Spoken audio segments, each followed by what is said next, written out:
This episode of the Survivor 50 Files is brought to you by our friends over at Manta Sleep. Summertime is officially here.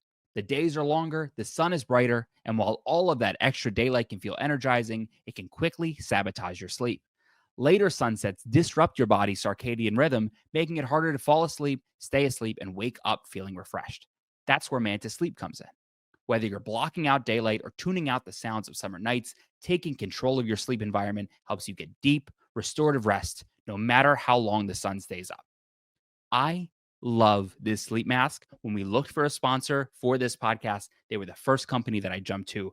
I bought one of these during COVID. I was sleeping very poorly. I had a lot of anxiety. This doubled the quality of my sleep. I am loyal to it, and I've been influencing for this way longer than this podcast. Visit the Manta Sleep website and use our discount code 50files. That's 50 FILES for 10% off your order. Discount code is 50files, 50 FILES. Let's get to the show. What is going on, everybody? We are back with another episode of the Survivor 50 Files. We're kicking off season 46. We've got 3 people from season 46. Who would have thought? But we're starting with Tiffany Irvin. Tiffany Irvin is back on season 46, and we have one of her best friends, Survivor 46 contestant. You know him, you love him. It's Hunter McKnight. Hunter, how are you? I'm doing well. I think a lot of people would be surprised to hear that we were close if they haven't followed after the fact. But yeah, I'm doing well. How are you, Brandon? I'm chilling. I'm so excited to talk about this group. I think Tiffany in particular is one of the more interesting returnees that this season has, But let me ask you, just because you mentioned it, were you guys close in the game the days that you played together and then jury and then became very close afterward? Or did you feel very close when you were there? So mine and Tiffany's relationship in the game actually started off pretty well because I wanted to work with the Yanu group. We had the secret 6 that went nowhere. And so I knew Tiffany was one I wanted to work with. But our relationship goes back to whenever we got divided and I was by myself with the Yanu and then Ben and Tim. Tim had gone to Tiffany and said, I want to vote Hunter out. And Tiffany immediately came to me and was like, Tim said he wants to vote you out. And I told him there's no way I'm doing that. And in that moment, I was like, that is the nicest thing anyone has ever said to me on this island. Because it was my first time even having an opportunity to vote out. And so I felt really connected with that group. But in the fashion as he does, Q came to me that night after that vote and was like, Tiffany said she wants you out. And he was, doing his thing. It wasn't accurate, but it kind of ruined that relationship a little bit. It put a little bit of a wedge in it. Q was always doing that, it seems. I know, like. Q was acting a little crazy. Who would have thought? I know it doesn't sound like him, but so it kind of stirred that pot a little bit. Had that conversation not happened, who knows what would have happened with us playing together? Because, we talk about it now, and there's some sharing of what shoulda, coulda, woulda after the fact. We were both going to work together and both had idols, and it would have been great. But Q, you begin to really question things when people give you other information. But then after the fact, when she got voted out with an idol, I was excited for that because I wasn't the only one, and that led to a shared grievance that we had that then just kind of grew. But Tiffany is someone who I generally would get along with outside of the game, just because she's very straightforward. She's blunt. She tells it how it is. She's not trying to impress anybody. And so whenever we got to hang out at Ponderosa, it definitely led to a more solid friendship than in the game. And that's what I tell people is in the game, it's always so hard to really make connections because you're not sure if this person's lying to you because they want you to vote with them. But when you're at Ponderosa, there's no need for that. You don't have to pretend to be anything because you're not going to get anything from it. What was it like for you then? You learned that Tiffany gets voted out with an idol, as you also. By the 3rd and 4th time, does it feel like you're getting pranked? Does it feel like, is this serious? Yeah, well, so we knew Tiffany had one, and I was praying after I got voted out that she would get voted out with one. And it was like a blessing to me. And so I told her, I was like, I'm glad you got voted out. But Venus, we had no idea about. So when Venus came back and we welcomed her, she was like, y'all, I had an idol. And we're like, no way. And so it was just wild to hear that. And then Q shows up and he says that he also had an idol. And it was just like, what is happening? We're like, well, there's no chance it happens again because that would have been Final Five. So if someone finds it at Final Five, they're definitely playing it. There was some speculation as to whether Q actually found one or not. We weren't entirely sure because there were some fake ones out there. But it was surprising and relieving. And with each one that came, I was more than happy to be like, yeah, bring another one. We'll just like everybody have one. Just come on through, make me feel a little bit better about it. Do you know, like, I'm sure that is, I mean, when you'll see it, the first episode of Survivor 50, they'll show Tiffany's opening confessional and they'll play that moment. Be like, that's, I want redemption. But what is Tiffany's like motivation for going back out for Survivor 50, from what you understand? I think it's similar to like a lot of people, if they had the opportunity, is they look back at their game that they had before and they see the mistakes they made. They see where they let other people kind of, in Tiffany's case, she felt like she let Q do a lot of the in-between, and that frustrated her. She's like, that's not how I wanted to play. She wanted to play her own game, but she allowed Q to get in the way of that. And so now she's really going back to, one, win, but also to play the way she knows she can. And I'm excited to see how it goes. And I think a lot of people are going to be surprised at how well she does. You know what really tweaked me? Which is, they have this video that they announced when Jeff is reading out all 24 people that are going to be on. Oh my God. I know what you're about to say. Where her whole personality was just in relation to Q. That actually, I was like, there's no way that was the whole thing, that he wrapped her whole identity around Q. But look, if that's the reason they put her out there, was just to have an interaction with Q and to have that, it's fine. Because I think she's going to blow people out of the water and she's going to establish herself very far outside of Q. But I was like, man, that kind of stinks. Yeah, I mean, Tiffany was the only person. So in this video, everybody gets a line about them in Survivor. It's like, she's coming back from the season 1, Jenna Lewis. He's the golden boy. It's Colby. And Tiff's line was, she worked with Q and sometimes she didn't work with Q. It's Tiffany. Sometimes she wanted to pull her hair out because that was the line. And it's like, it's the only line that didn't pass the Bechdel test. Like, her line is directly related to Q. And it's just like, it's such a bummer because she has so much to give. And that's why, like, we have these, and you were there, you saw it, these months and months of rumors about who's going to be on. People did assume Tiffany was going because Tiffany was great at the game, showed great potential. When there were like the legends in the mix, I think Tiffany was somebody who was like, well, maybe less so. Yeah. But I think that there's this meta, which I'm sure you know, Hunter, of like these under the radar women who go in these all-star seasons, like your Ambers, your Parvati's, your Sarah Lacinas, they win. They win the all-star seasons, So Tiffany is in a great spot, I think. Yes, absolutely. I think even her and Q's relationship will help them because I think they've worked out their differences. And, you talk about legends, and Q would probably fall more into that side of like the big names. So they'll have that connection, and Tiffany can work the smaller names. What is it? The hyenas and the lions that Tony used. They kind of are split between those. And then Tiffany has enough, wherewithal and strategy to handle it well. And that's why I'm so excited to see how it plays out. I mean, she's probably heading to Final Tribal Council in like 12 hours, I think. I mean, I've been doing the math, and I think that's when it ends. Although there was a video posted today that Jeff said it was wrapped, but I'm seeing through it. I don't think it actually. I don't think so either. We're filming this now on Monday, June 30th. And I've been at the assumption, like, my tallies were that the game was ending on July 2nd. So I think maybe they just wrapped and they filmed it because they were at a nice location. Who knows? But I'm excited. Do you know, what is Tiffany, Hunter, like the best at? Like, when you witness Tiffany playing Survivor, what is she better at than everybody else that you played with? Is there a quality that you saw? Okay, so I know she's way better at this than me. She's great at like relationships and talking with people and like making you feel very heard and connected and like willing to work with you. She's really, really good at that, but she's also great at reading whether people are being disingenuous, whether they seem like they're trying to come across a certain way. She's very fast at reading that. Just in even interacting with her in real life, how quickly she can pick up on, oh, that's not actually like what's happening here. That's not the whole story. She's really good at that, and I've been impressed with it. But that is one thing that I think is going to help her a ton as she goes into it. I wonder if there's any benefit for her from like I know Emily Flippin is there also, my good friend, Hmm. who was a part of a disaster tribe. Is there any benefit to being a part of a disaster tribe in Survivor when you go back and you're playing with people who haven't experienced such a thing?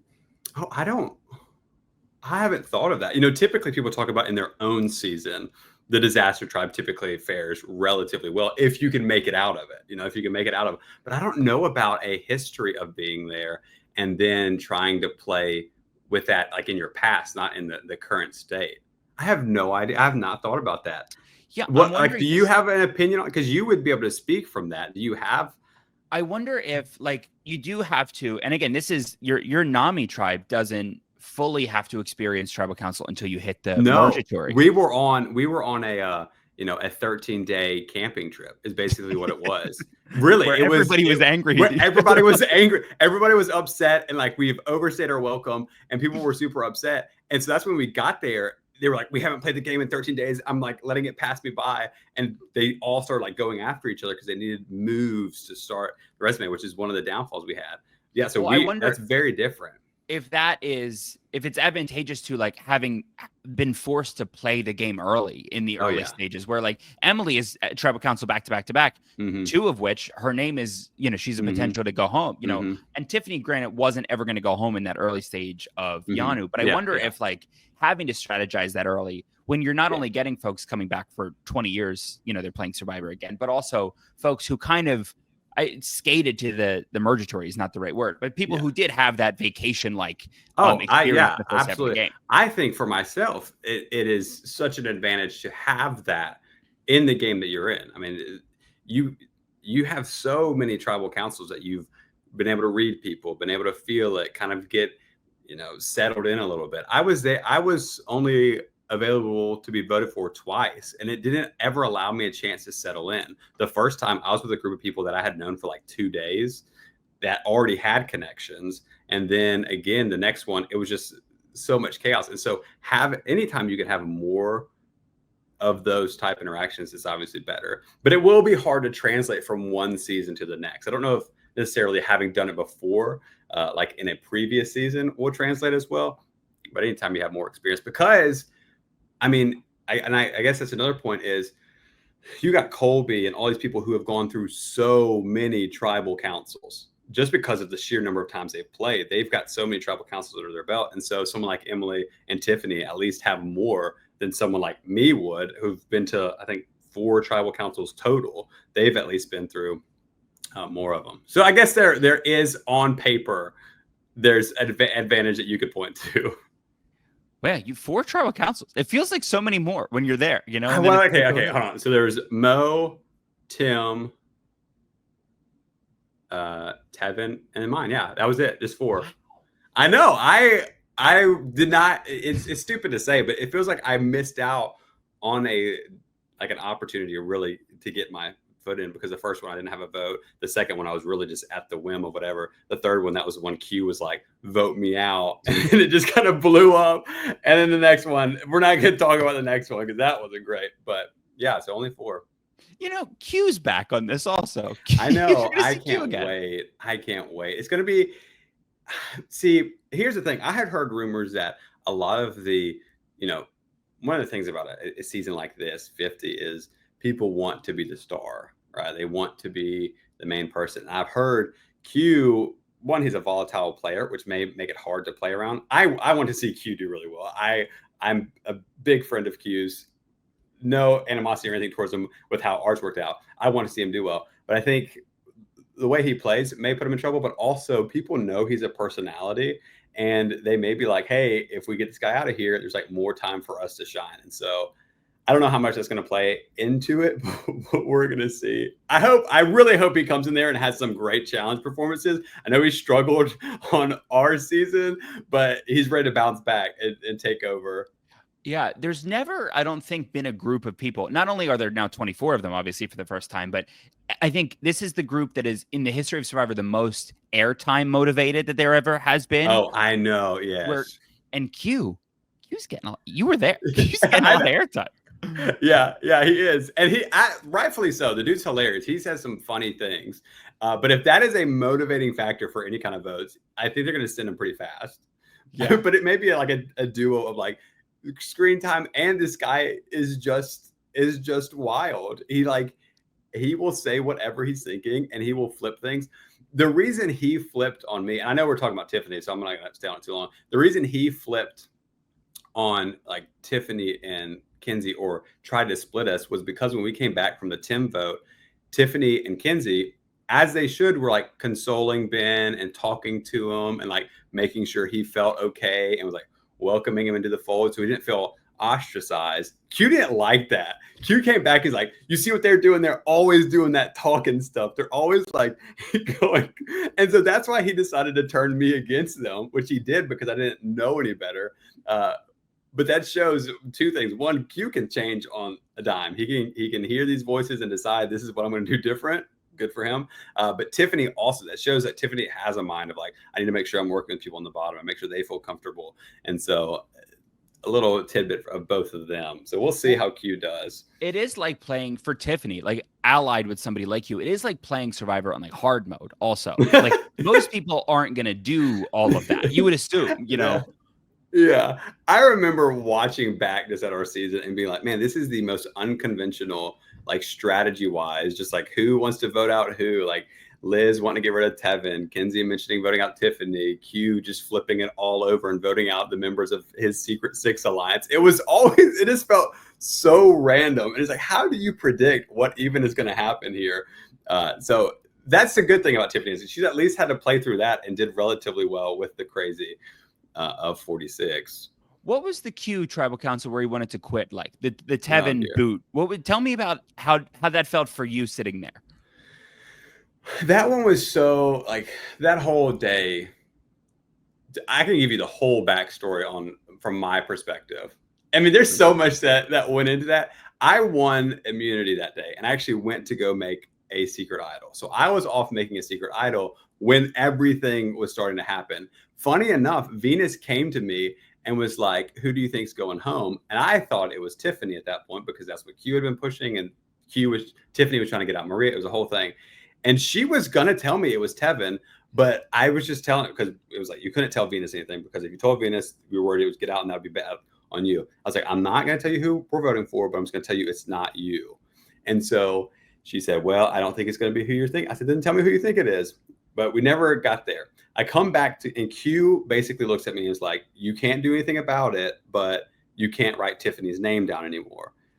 And I was like, why not? He's like, because we ain't got the numbers. And I was like, well, you got to tell me what's going to happen because what am I supposed to do? Just write nobody's name down? And so he's like, they're going to vote Tevin. And that blew my mind because I thought me, Liz, and Tevin were really working together. But we never had a chance to actually be a group of three because we were split up for the Mergatory. We were split up when we went 6 and 6. And so Liz had felt like I was distant from that, but I was just trying to downplay. So then I go to Liz, and Liz is like, people are going to think I'm dumb if I switch. I was like, no, we don't have to do that. And so then I go back and I try to talk to Charlie and Maria, and they're like, well, if we're going to keep Tevin, we can't tell him what's going on. I was like, that's fine. We don't have to tell him. And then Q came over and was like, just vote me out. He told us to just vote him out because he was like upset at how it had ruined some people's plans. And we were like, we're not going to vote you out, Q. Like, obviously, we're not going to vote you out because we need you in this game. It would be stupid for us to vote you out. And so then we go to tribal, and I had thought I had kind of worked it back to where Maria and Charlie would like go with not voting Tevin out, because the whole reason we were voting Tiffany out is because Q said she had mentioned Maria. And so in my brain, I'm like, Maria, why do you want to vote Tevin out, who trusts you, whenever Tiffany was the one who was saying? So it, like, in my brain, I could not figure out, why are these people, like, I can't logically figure out why we're voting the way we're.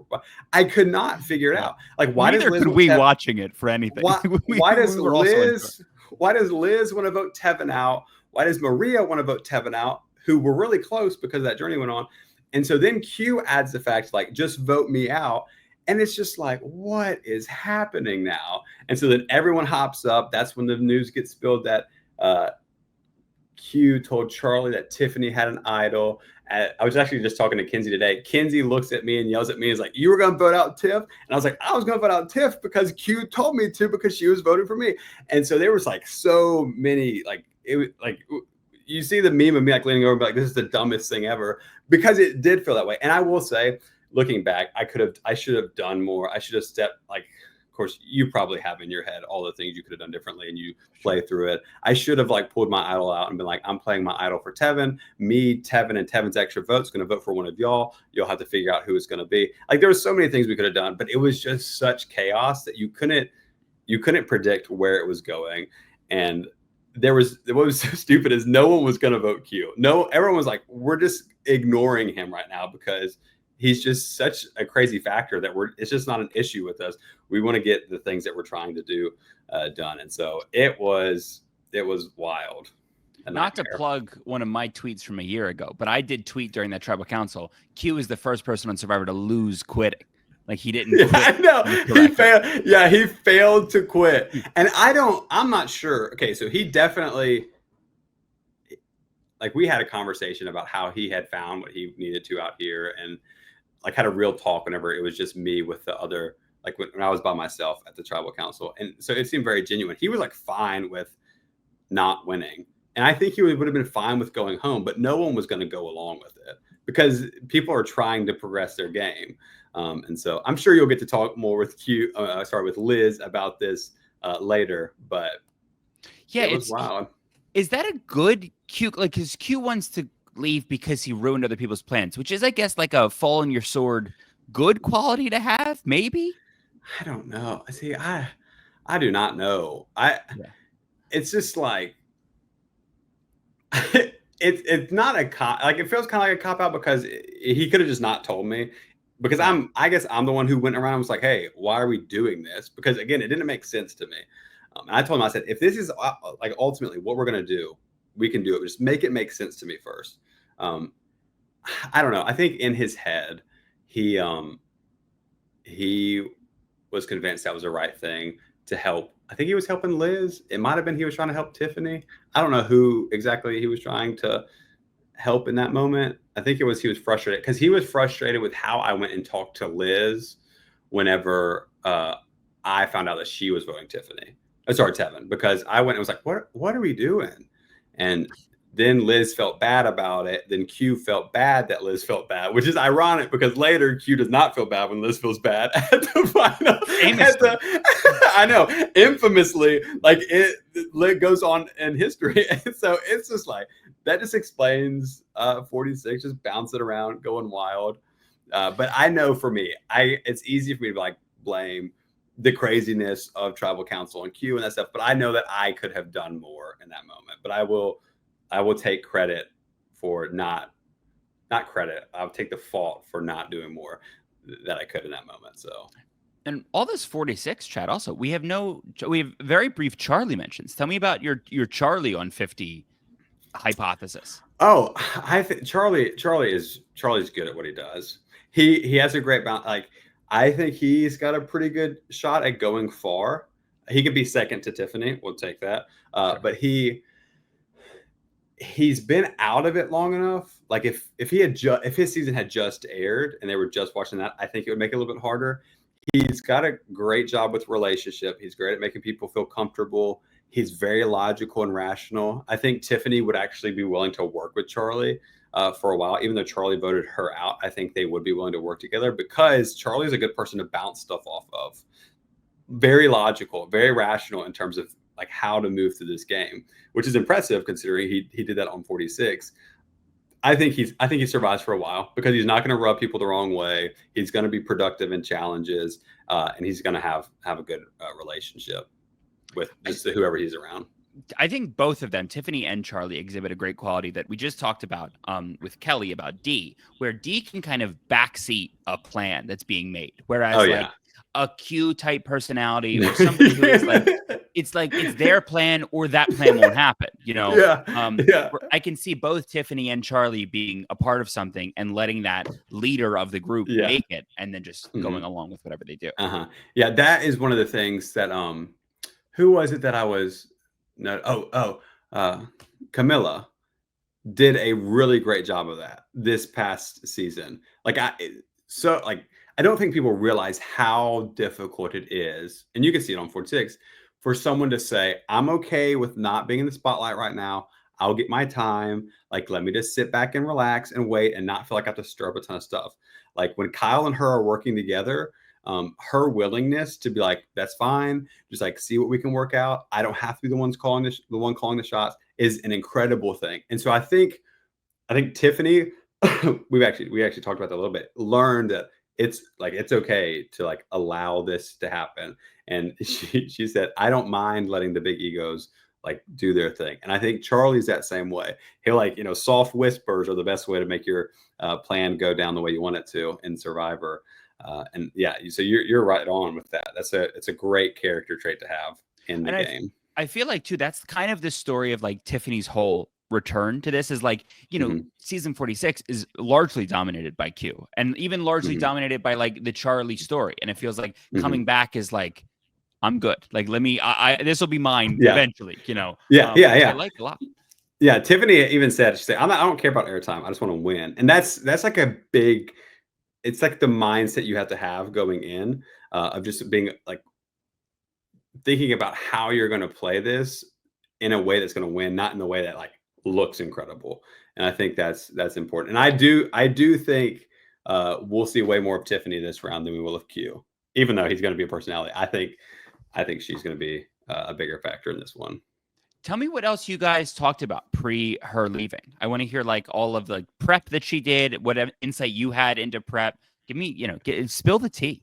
Oh, well, they'll I don't want to spill too much because I know that she'll probably want to share some of it and do some of it, but it she did a great job of not pre-gaming.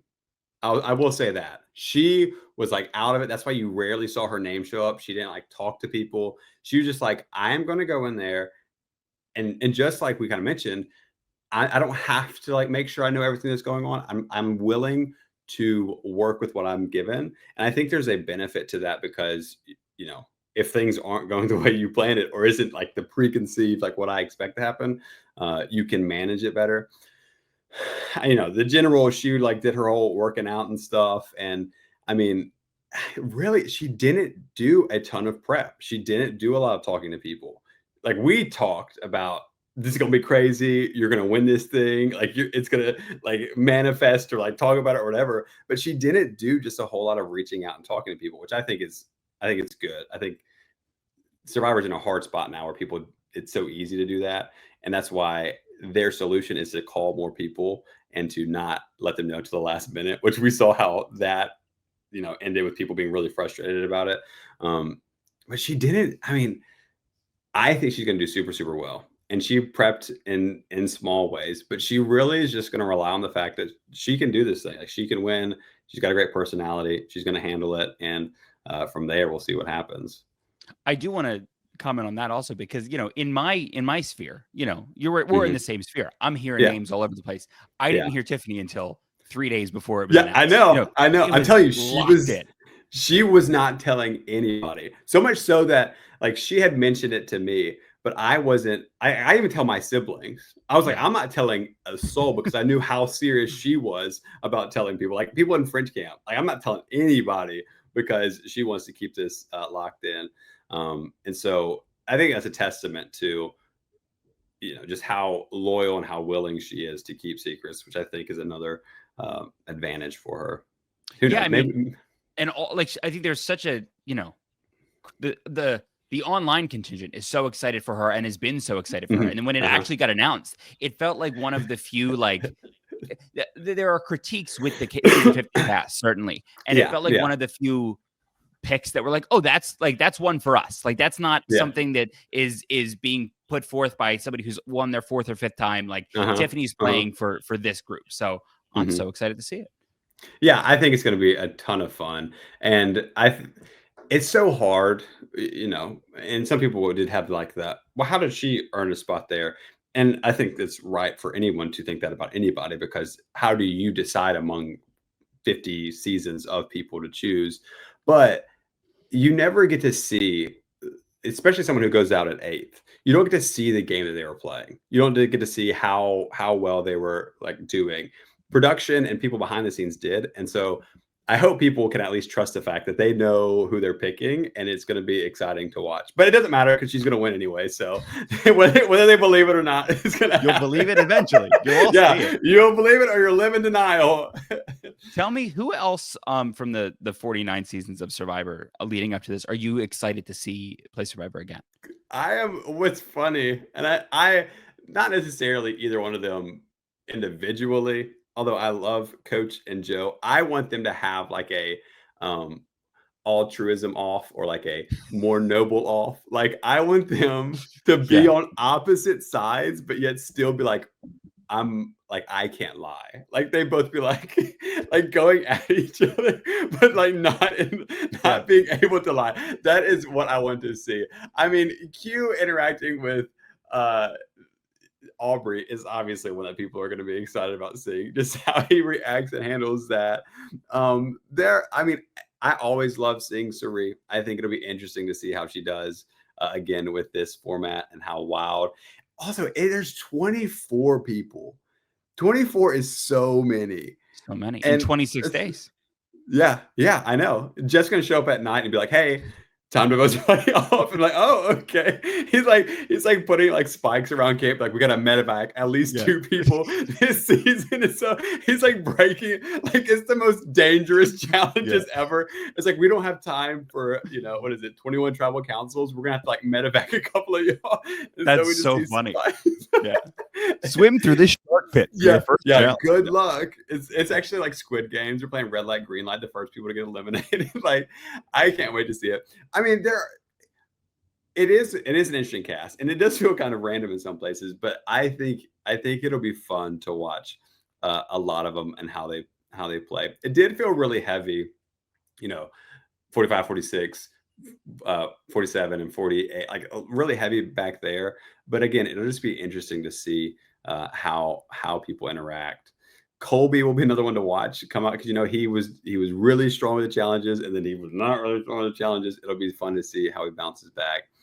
I don't know. I'm excited just to see the dynamics that happen. Who did you like watching before you were on Survivor? Like, what were the players that you really liked a lot when you were watching? Oh, well, okay. So I started with season 28 and season 18 and just latched on to all the characters from those. I love watching Tyson. The thing was, what was my first season of? I don't know if 18 was my first season for Tyson. My first season of Tyson was actually the one that he won, and I wasn't a huge fan of him then. I was like, he's not. It's not his like funny self as much in that season because you could tell he had like I'm going to win this thing. But going back and watching, I liked JT. I liked Tyson. Coach is obviously a character that was fun to watch. I was a big fan of Taj. Still am. Still would love to see her go back out there. Tony, my first time watching because it was my first season, did not like him because I didn't know how the game works. I was like, this guy is awful. Like he but now I've grown to respect him. It's like, man, he's a ton of fun. I think Spencer is a great one that I've enjoyed watching.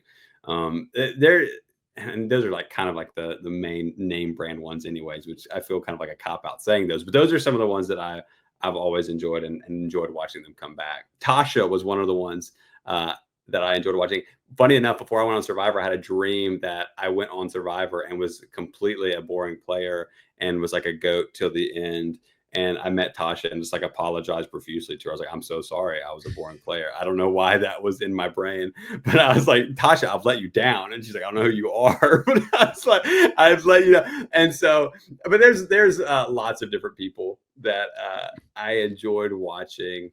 I mean, Suri was always one that was fun to watch. Ozzy, especially in his first seasons, was one that I really appreciated and enjoyed getting to watch. We actually have somebody in the back of the stream here. Tasha just jumped in, so we're going to add her now. Tasha, I'm so sorry. I should have put my idol.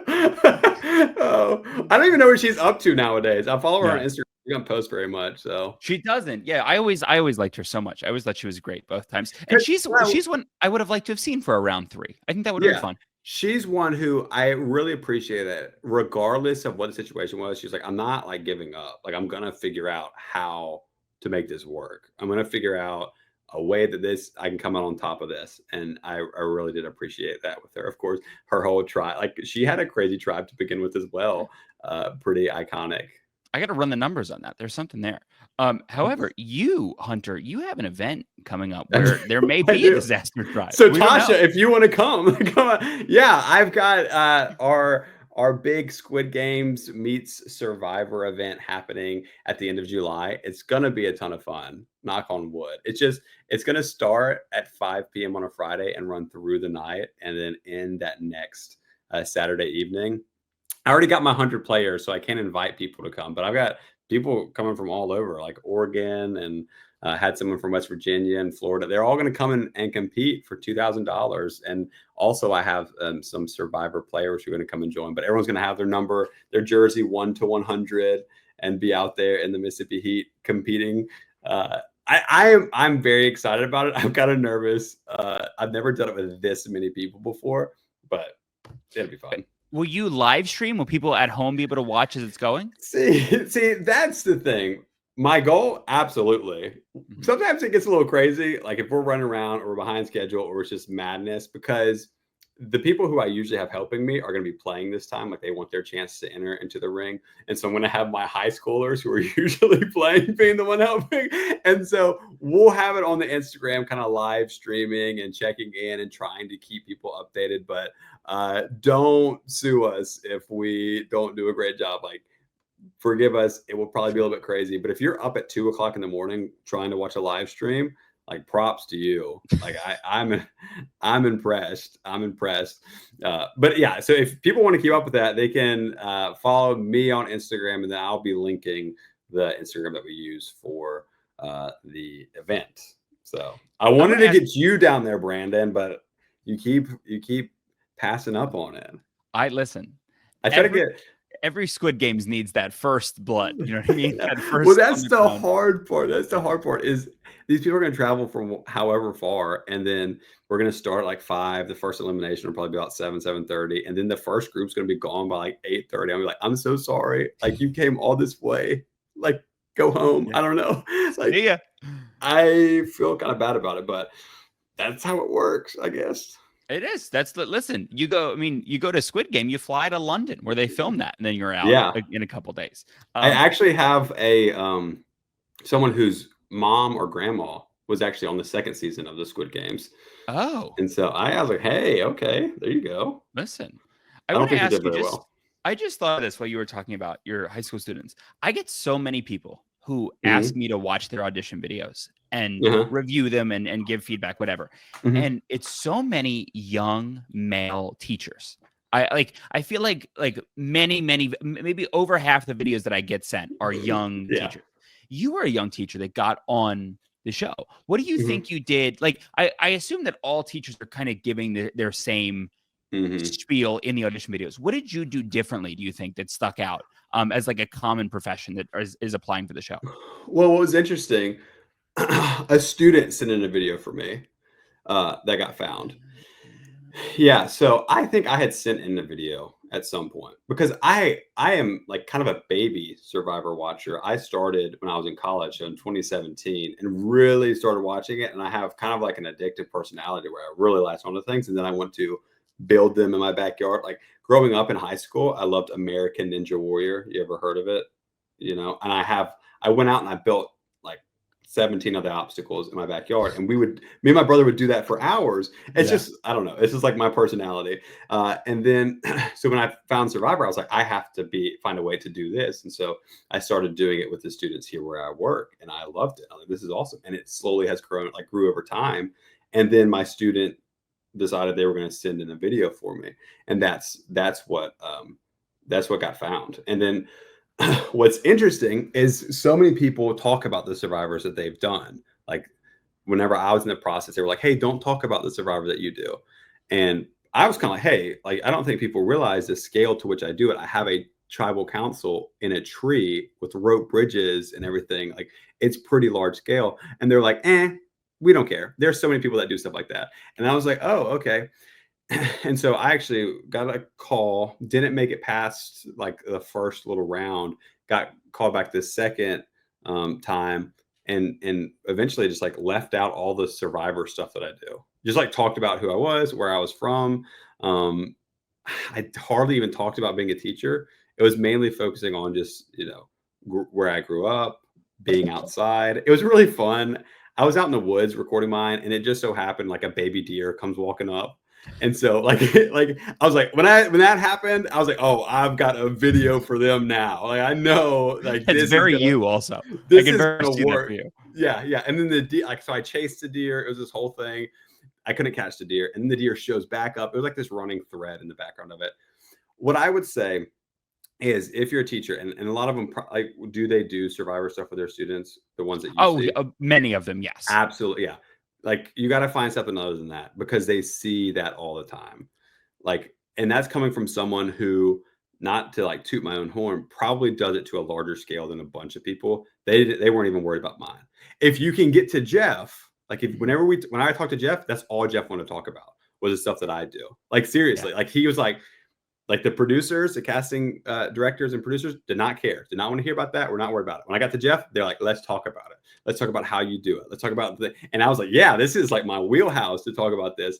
But the first little phase, that's not what they're looking for. They're making sure you have, traits outside of that. And so as you were telling them, I would just, as bad as it sounds, and as someone who didn't agree with it to begin with, like, you kind of got to get away from the Survivors that you do.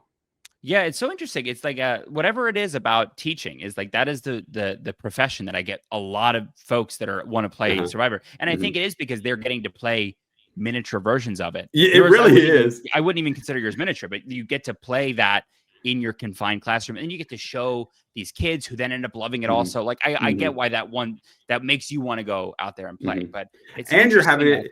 Like a classroom itself is very much like Survivor, where you're dealing with all these personalities, and there's not a group of people that you will find that is more similar to a tribe in terms of sleep deprived and angry and generally don't like each other and just kind of moody, like, and hungry. Like that is a classroom for you. Like this is the same people you deal with on the island, people who are sleep deprived and moody and don't like each other, and so they feel like they're playing it already. People want to quit. People are. I think that people are literally. You were trying to be like, don't quit, and they're like, I'm out of here. I will say, just kind of a funny story. I taught middle school science in my girl class. I was doing Survivor like with them, just like as they would take a test, whoever had the highest had immunity, and they would vote each other out. And my first rule was like, hey, look, we're going to do this. It's going to be fun. There's no crying allowed. Like, if you cry, we have to stop. They broke that rule so fast. It was like, I was like, this is not healthy. Like, these 7th grade girls, like, weeping because their friend voted them out. And then we get to the end, and they were so nice. They were like, we're going to let her win because you got to be homecoming maid. That's nice.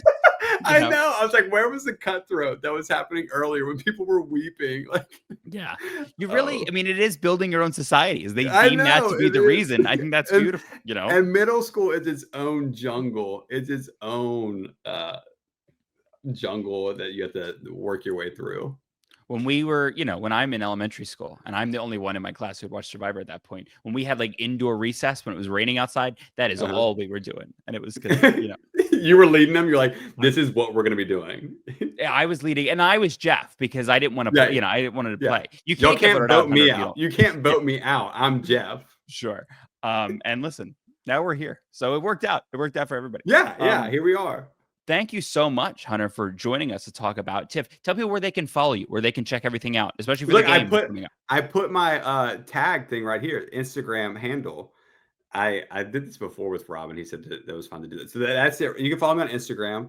I haven't been super active this summer because I've been busy getting people ready for the games, but it's going to start back up. And so if you're interested, follow there. And then maybe next year you can be joining in and coming and playing with some of your Survivor favorites and winning. Yeah. And Brandon's going to be there as well. He's going to have to beat you, though. This is going to be his game to win. It's going to be my game to win. I want that $2,000. And I'll do anything. Absolutely. I'll get Okay, well, yeah, but perfect. We love that. We love it. Jeff needs you on this season of Survivor to like get some people out of here. Like this year, we're actually letting people kill each other because we don't have enough time for tribal councils. Like that's where we're starting with 100 players, but we're ending with 96. Yeah, 4 of you will not make it. 4 of you will not make it. Well, Be one of the 96. Keep listening. We Yeah. got 2 more folks that are going to be talking about Survivor 46. Thank you for joining, Yes. everybody. Take care and don't leave because we'll see you in a second. We are back with another. We're in the supersized episode of Survivor 46. We're here talking Charlie Davis. I know a lot of Taylor Swift songs, and I record these little intros like in my head right when I hit the record button. Wish I had a good segue. From my wildest dreams, sure. It's Ben Katzman. Ben, how are you? I'm chilling so hard right now. I am so stoked to talk about Charlie. It's going to be sick. Charlie's your buddy. You know what I mean? There's not a lot of like in the new era. You have a couple like, 2-person alliances that are great on the show, obviously, but then they're not hanging out all the time. You and Charlie. It's kind of funny. It's like even in our season, there's some duos, and you watch the show and you go and meet other casts and you're like, you guys are still tight, right? And people are like, yeah, whatever. I think I talked to Charlie. This is the longest I've gone without talking to him since we met. You know what I mean? I think we talk like every day or every other day, What do you miss about him? We're so not alike, but we so have the same case for wanting to be amused by anything, and yeah, I think I just, at this point, when you're friends with somebody this deep and have experienced something like that, and, we both love Lord of the Rings, and I don't know, I think we're just so different that it's fascinating to hear each other's perspectives, maybe, I don't know, but I love just hopping on the call with him at like 1 a.m. and talking shit, honestly. And you know what? You guys have extensively traveled also. You're going over to the UK, you're doing whatever. How is the dynamic as 2 people who are very different as like travel companions? Oh yeah, I mean, other than being different as people, I think we both have a thirst for adventure and experiencing things. Like when we went to England, it was like we spent maybe 10 minutes in the hotel. Like we pretty much tried every fish and chips. Our girlfriends were with us. They're down to clown too. We went to the Cavern Club where the Beatles used to perform. Saw Taylor Swift, went and found this like weird white chocolate Biscoff Kit Kat that was only sold at Tesco's. So it was like a treasure hunt I'm just saying we're down, It's sick. That sounds phenomenal also. Yeah. Shout out to Tesco. If you're listening, Tesco, and I know you are, send some my way. Send some over here. I'd love that. I would love that too. Charlie has a confessional very early in season 46 of that I don't want to put words in his mouth. I don't remember exactly, but he's like, socially, he was doubting himself when he got out there, and he was really finding his like rhythm. In the pregame, what was your assessment of Charlie's? Was he already settled, or did he look a little bit nervous? Okay, so I don't know if I've told this before publicly, but I've definitely told this a few times.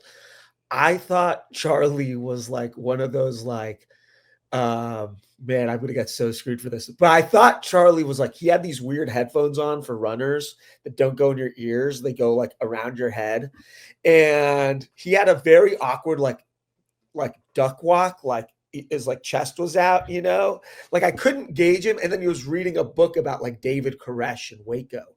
So like I was like, who's this like lunatic? You know what I'm saying? Like I was so dialed in pregame. I wasn't looking at anybody because Shaheen was trying his best to get people out so he could get put in. Mm-hmm. And there was a lot of like Shaheen energy the whole time. So I tried not to make assessments of people and just like sit at the table. I wish I had my sketchbooks, but I drew everything at Ponderosa. I would look at people and draw them, and then I'd write things about them.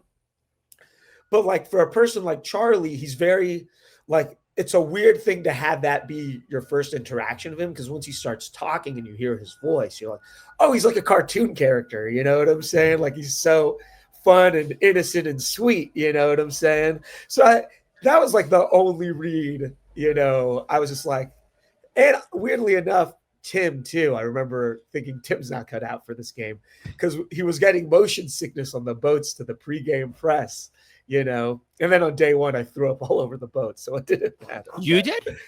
Yeah, there was, I think we did that opening shot. That last 30 seconds took like hours, and it was storming that day. So the boat kept going like this, and so I went out to the back just to like hurl, and I noticed it's like the first time I saw Hunter and Liz and their outfits and stuff like that, because all the boats people were hanging over the other boats too, you know. You know what? People who go play Survivor in Fiji, especially in the new era, everybody's got boat horror stories. You know, I was on a couple boat rides.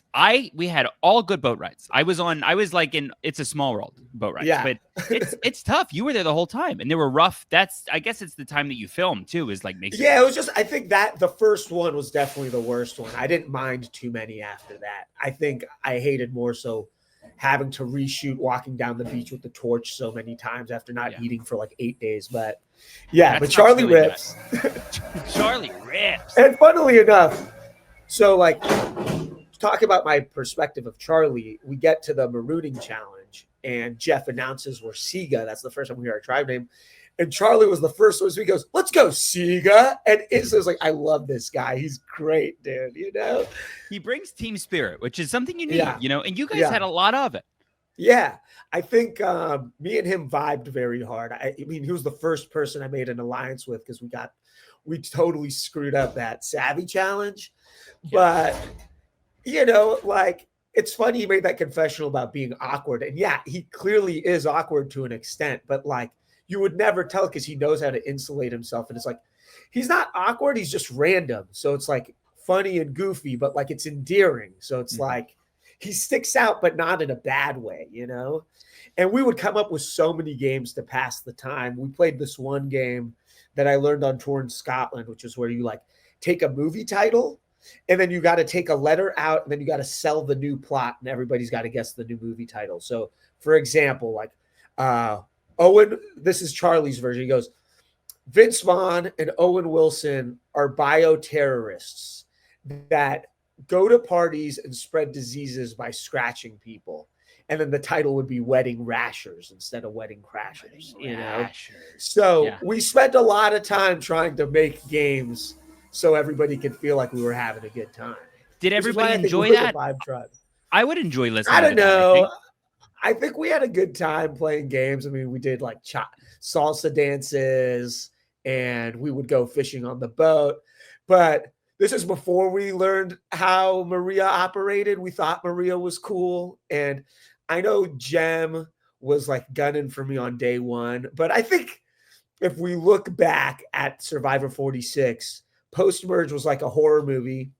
And pre-merge really was a lot of fun. And even though I felt like we were playing the game and Maria ended up being like one of the most heinous experiences I've ever had.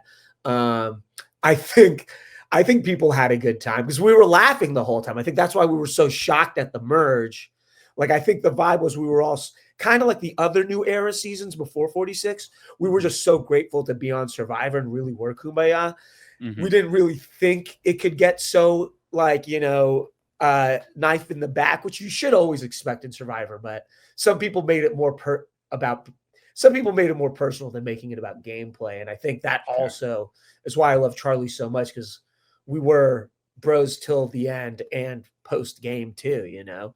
I like the horror movie analogy is good because like the pre-merge is like what they show in like the movie trailer before you know it's a horror movie. You know what I mean? Like, you're like, oh, this looks fun. You know, this is great. Yeah. And then we get dark. We get dark. Oh, so dark. I asked Hunter this about Tiffany, and if you're watching this, you already heard that.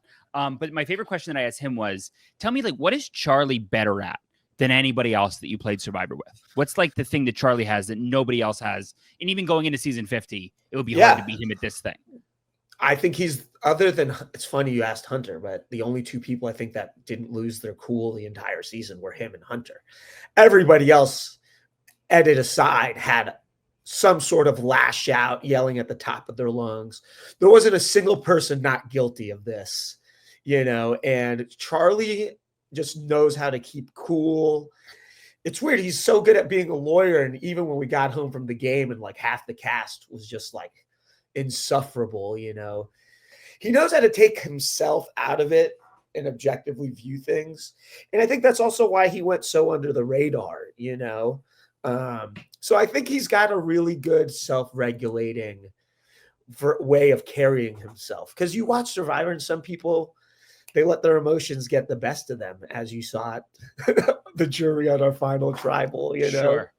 And, don't get me wrong. But I said this to Hunter also, is that like I think it's great for particularly Tiffany and Charlie to go in having played with people who are such big personalities, because really like everybody on the season is a big personality, whereas they are also, but definitely a step back from and we'll talk about coach, but we'll talk about your coaches, your cues, that very eccentric, Angelina, that very eccentric personality. I think both Charlie and Tiff have a real shot of making it really deep. I think to some extent, like, the thing going against Charlie is that he lost to a bitter jury, right? But he doesn't have like an Operation Italy to his name. So it's not like anybody can go and say, oh, he's going to do this, this, or that. They just know he almost won, right? And Tiff, even more so, she's the lowest placed person on the cast. But dude, she's great at making bonds. It's just like I was actually hanging out with Tiff quite a lot right up until she left. And it's funny, I found out when everybody else did. I had like one inkling that she was going. She asked me if I got the call, and then I didn't ask her if she got the call. And she made a face while painting. It was like in the back of my, I was like, okay, interesting. But I think Tiff is really cool, other than how she treated me at Final Tribal. I'm like, I do think she has a great shot, Yeah. It's a great group for her and Charlie, I think in particular, as I think like even the new era people, like if the old era people are studying the dossiers of the old era folks, I don't know if like the biggest fish to fry is Charlie or a Tiffany. I think Charlie more so than Tiffany, but they're in a great lower threat level. Totally. I just wonder too, it's like because the cast is so, I mean, we've all talked about the cast. I think it'll be a good season regardless, but because it just seems so unthemed and so, ridiculous, I wonder how it's going to go. Because I also believe, Survivor, everybody can sit at home and make their assumptions of how they would play. But the most interchangeable thing about any season, which is why I'm curious about seeing how people do, is people can be really great on their season because it's down to the mix of people they've been cast with. I think it's the reason some people win seasons while doing nothing versus while some people lose while doing a ton, because of the mix of people, So I'll be curious to see, like, it's a very random mix. What's everybody's vendetta? What's everybody's story, Because not everybody on 50 has such a, like, they were robbed or got stabbed in the back or made out. Like, not everybody has some crazy multi-season arc, So I'm curious to see how it will go for a ton of them. Do you think you would, if you had to enhance the group for Charlie, what would you have done to this group? Is there anybody that you would take out or put in to like get Charlie the best chance of winning? I don't know. It's an interesting question. I think he has a lot of good friends out there, off camera. Like, some of the best friends we've made on Survivor are Coach and D, and I'll be curious to see what the dynamic is amongst the 46ers. I feel like Q is cooked, I feel like everybody knows about his Meshuggah. And I think there are bigger threats from the new era. You know what I'm saying? I think Genevieve's a bigger threat. I think D's a bigger threat openly.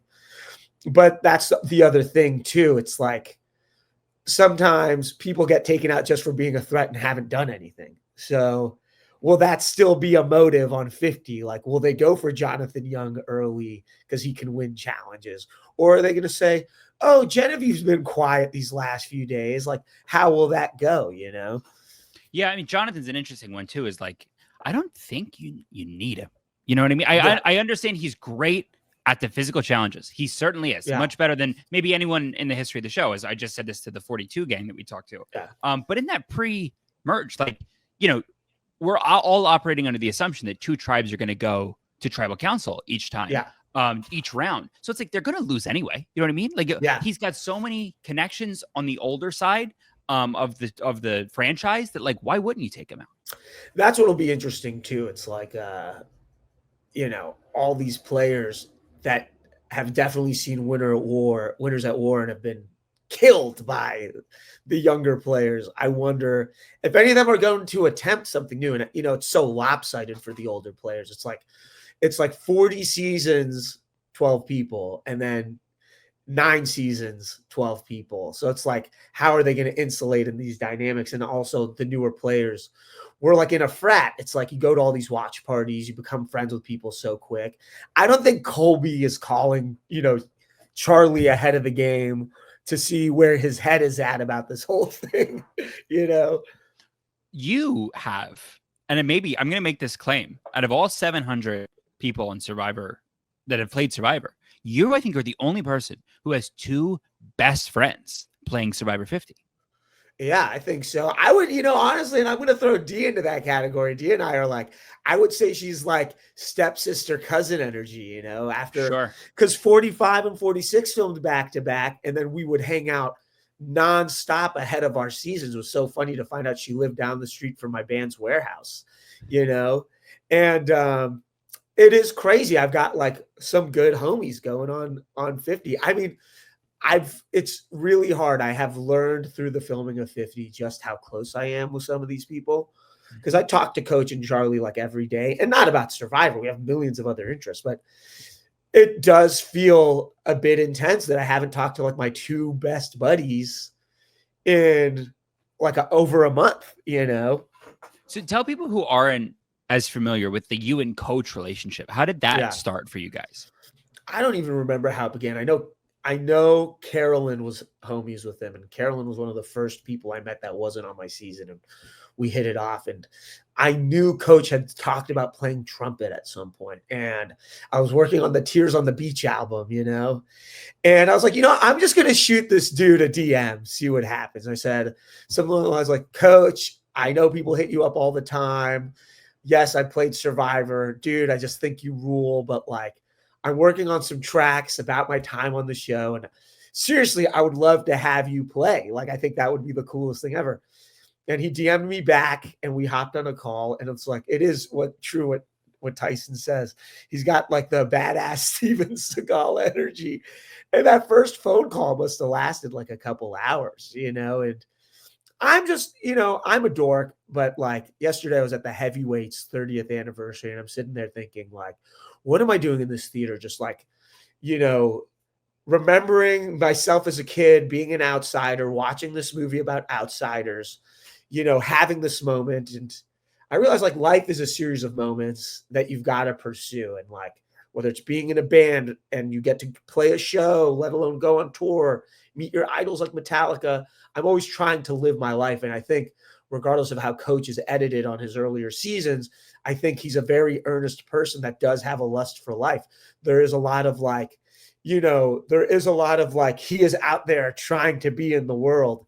And I love that. I love those types of people. I try not to surround myself with, the same types. And he's an epic man, so we just hit it off. And when you get home from the show, you're bonding with your cast most of the time. My cast shut me out due to a certain person who said a bunch of lies about me. So I didn't get to really make up with a lot of my cast till it started airing. I really just had Charlie and Tim and some of the pre-mergers. And Coach became one of those people, and we would share our grievances, but also talk about like, all right, if you weren't like, a soccer coach, what would you be? And he's like, I'd love to be a musician. I'd be like, dude, you should fly and play the show. Coach and I have played concerts around the country. We played at Disneyland, and I've attended one of them. Dude, wasn't it sick? It's pretty sick. Yeah. Pretty sick.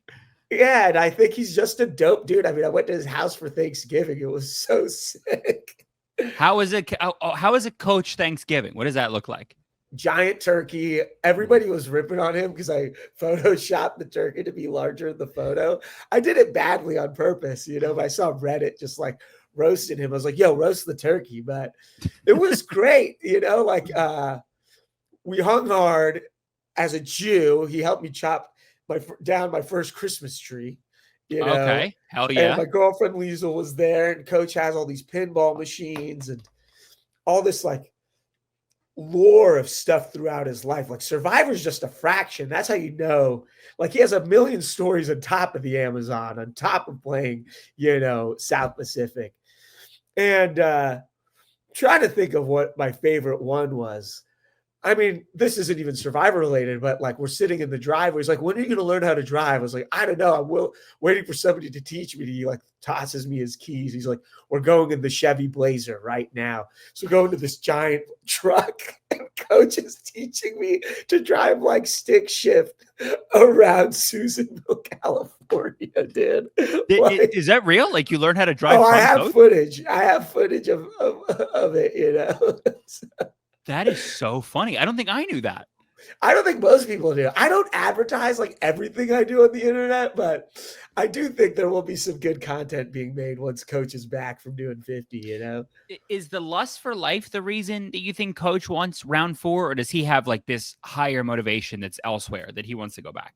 I can't speak for him. I think he does feel pretty fulfilled, you know, with his survivors. I mean, yeah, it's as somebody who made it to 3rd place, I can't imagine what it's like to go multiple seasons and then make it runner up. You know, what was he out at 4 or 5 on Token Jeans? 5, and then first jury member, and then second. Yeah, exactly. And I think, you know, for him also, I think it was different for him when he went on. You know, the fandom wasn't what it is now. You didn't have like message boards and these crazy watch parties. And I think a lot of the experience on those earlier seasons that I've heard from a lot of players is they didn't realize they were popular. They believed the hate they read in like Entertainment Weekly or whatever. And now I think a lot of these players are realizing, you know, when Coach comes to shows and fans are telling him how much they love him. And it's like, I think he is just taken aback. So I think maybe it's coming from like a kind of a Rocky 6, like I've been out of the ring, let me enjoy this one more time kind of vibe. But I wouldn't be surprised if he's trying, you know, his hardest. I just wonder if like there's a coach that lays dormant, like the Dragon Slayer only exists when he's out in Survivor. And he lays dormant until he hits the beach. Like, what is his mind going to out there, you know? Yeah, you may have never met this coach. Like you might be seeing a new guy. That's what I'm saying. I mean, don't get me wrong. The coach that comes on stage slays dragons, but he does. I've seen it. Yeah, but I do wonder, you know. It's so interesting. So tell me, like, and again, exclusive information for the Survivor 50 files. Yeah. What's the Coach and Charlie relationship? Like pre-Survivor 50? Like how many have you facilitated? Not about Survivor 50. Have they met otherwise? I think probably any new era person that's met Coach has met them at one of my shows. And I think the same goes for Charlie. Charlie met Coach at that Williamsburg show, you know. I can't speak for either of them, you know, about pregame alliances, but, you know, Charlie, I think Coach is his favorite player. I mean, Charlie has a little sailboat named the Dragon Slayer, you know. So I would imagine that those two, I mean, I told Charlie, I was like, you might not have this Ben out there, but Coach's real name is Ben Wade. So you got another, you know what I mean? That's a good line. That might make it in a confessional. That's a good line. I hope it does. That's confessional worthy. Yeah. Coach, when I met him that night, we interfaced for, 20 seconds. But I mean, for me, for 11-year-old Brandon, who's watching Token Jeans live, I mean, how cool is that? Nobody's ever been nicer to me while also thinking I was David Jelinski, which is the interaction that him and I had. But he loved Jelinski. So we chopped it up for a minute, but it's super cool. You know what about Coach? He's so big. He's a big huge guy. Yeah. He's very tall and he's very fit. You know, like those videos of him saying he's not going to go on 50 while lifting weights and simultaneously documenting his 100-hour fast. I'm like, sure. Yeah. Who on this group, and I'll bring up the graphic here. Who do you think that without prior information from you, who do you just see Charlie gelling with in this group? Hard to say. I mean, I think he would get along great with, an Emily or a Genevieve. Charlie's one of those funny ones that, like, I don't mean this in a derogatory way, but he is a one-size-fits-all. Like, he understands people, like he said it himself to me on the island. He's like, I might be a normie, but I'm self-aware, like. It's also a good line. Yeah, it's a great line. And I think that he is very adaptable, I think I'd be interested to see who his starting tribe is. I think that's where I'm most curious.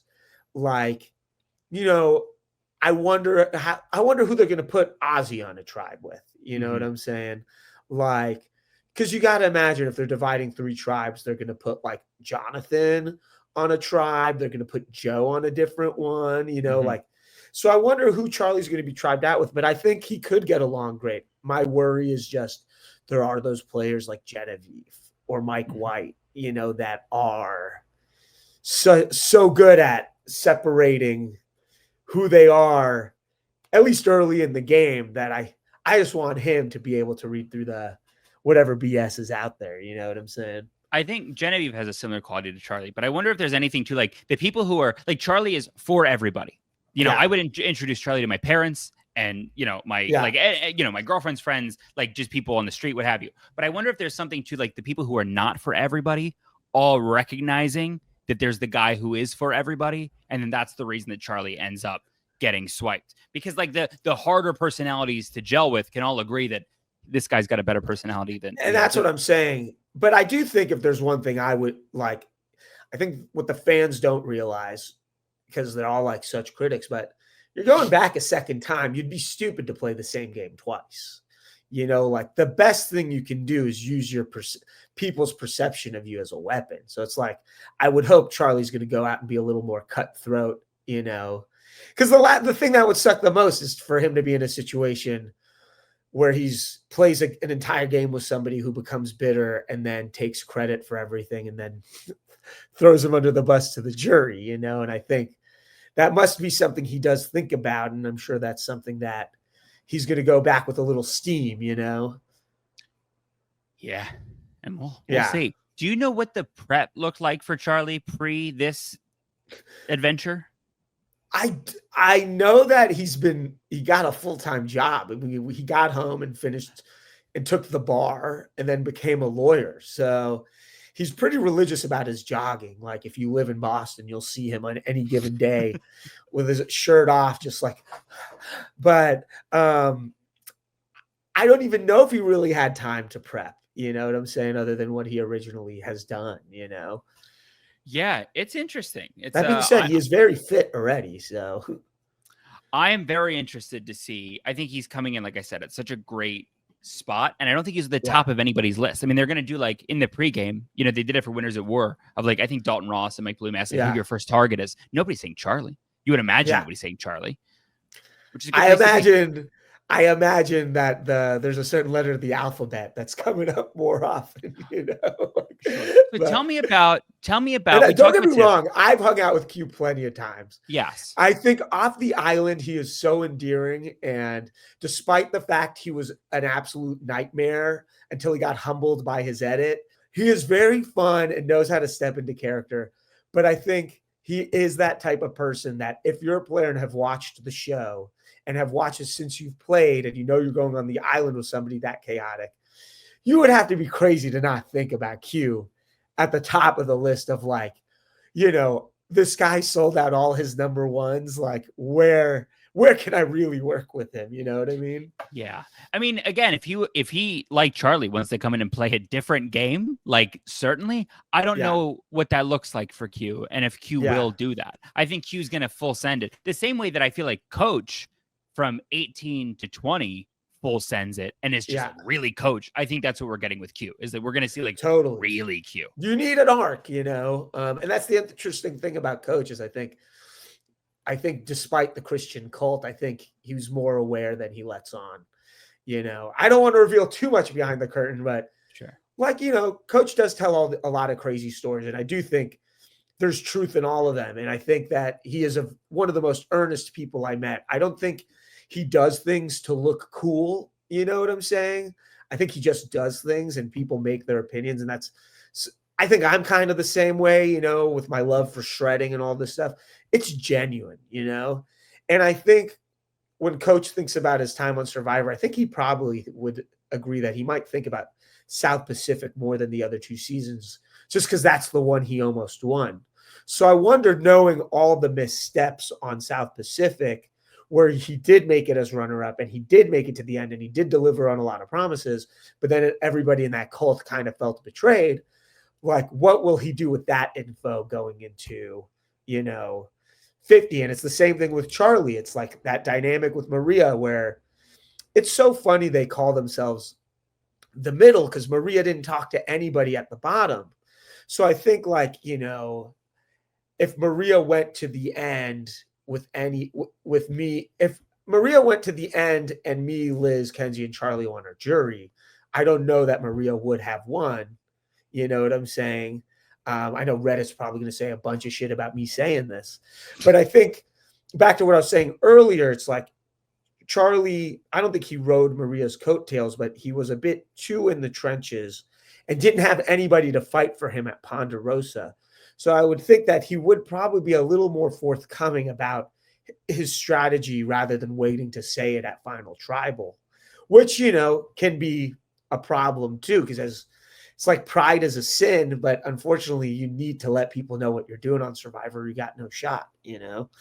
You know, the sending somebody out to like rep for you strategy, like people, you know, you see like, this is not the same situation, but when Andy gets idled out of season 47, he says to Rachel, like, if you're there, like, to let people know how I'm doing. But it is an interesting thing of like, it's not the worst thing in the world if one of your close allies goes in those first couple spots because they set the tone. And if you have nothing to do with it, you get a great person to just, you know, speak your praises. 100%. 100%. And this isn't a topic about 46, but like, you know, I think I said this when I talked to Rob like a year ago, because that's when our season finished airing. But that's what kind of sucked for anybody in the final four except Kenzie. You know, it's like the only way anybody had a shot at getting votes was to send the entire 6 to the jury.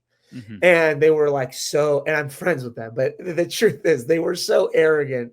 None of them they were also intent on taking themselves out because they all thought of themselves as threats. They failed to see that the people they didn't take into accountability were also playing that game and helping maneuver that, you know. And I'm just hoping he does have a ride or die out there if he makes it to the end, because that'd be sick. You know, if Tim made it first on the jury, I think it would have been different. You know, that's interesting. Yeah, for sure. And that was I'm sorry, no. Tim and Tim and Soda the same night? Yeah, but they were the same night. Oh, yeah. Interesting. Yeah. Huh. Who would you pick for Charlie's ride or die if you had to pick somebody on season 50? Oh my God. I would personally, a Coach Charlie alliance is like, that's what I'd be rooting for. You know what I'm saying? Pull that cast up, dude. Let's do it. I could also see Charlie and like Angelina. You know what I mean? I love that. I think that speaks to me. I think it would be so sick if, like, I could see a Charlie Sari dynamic, you know. Also, I'll say this, you know, like, Charlie and Kyle are both the same levels of cool. You know, what was Kyle's line? The best average guy you'll ever meet. And I love Kyle. I've gotten to hang out with him a ton, you know. And I think it must have been such a blitz for his season to be airing. I don't know how much, if any, pre-gaming was done, but I would love to see those two as a duo, you know. And I would like that a lot also.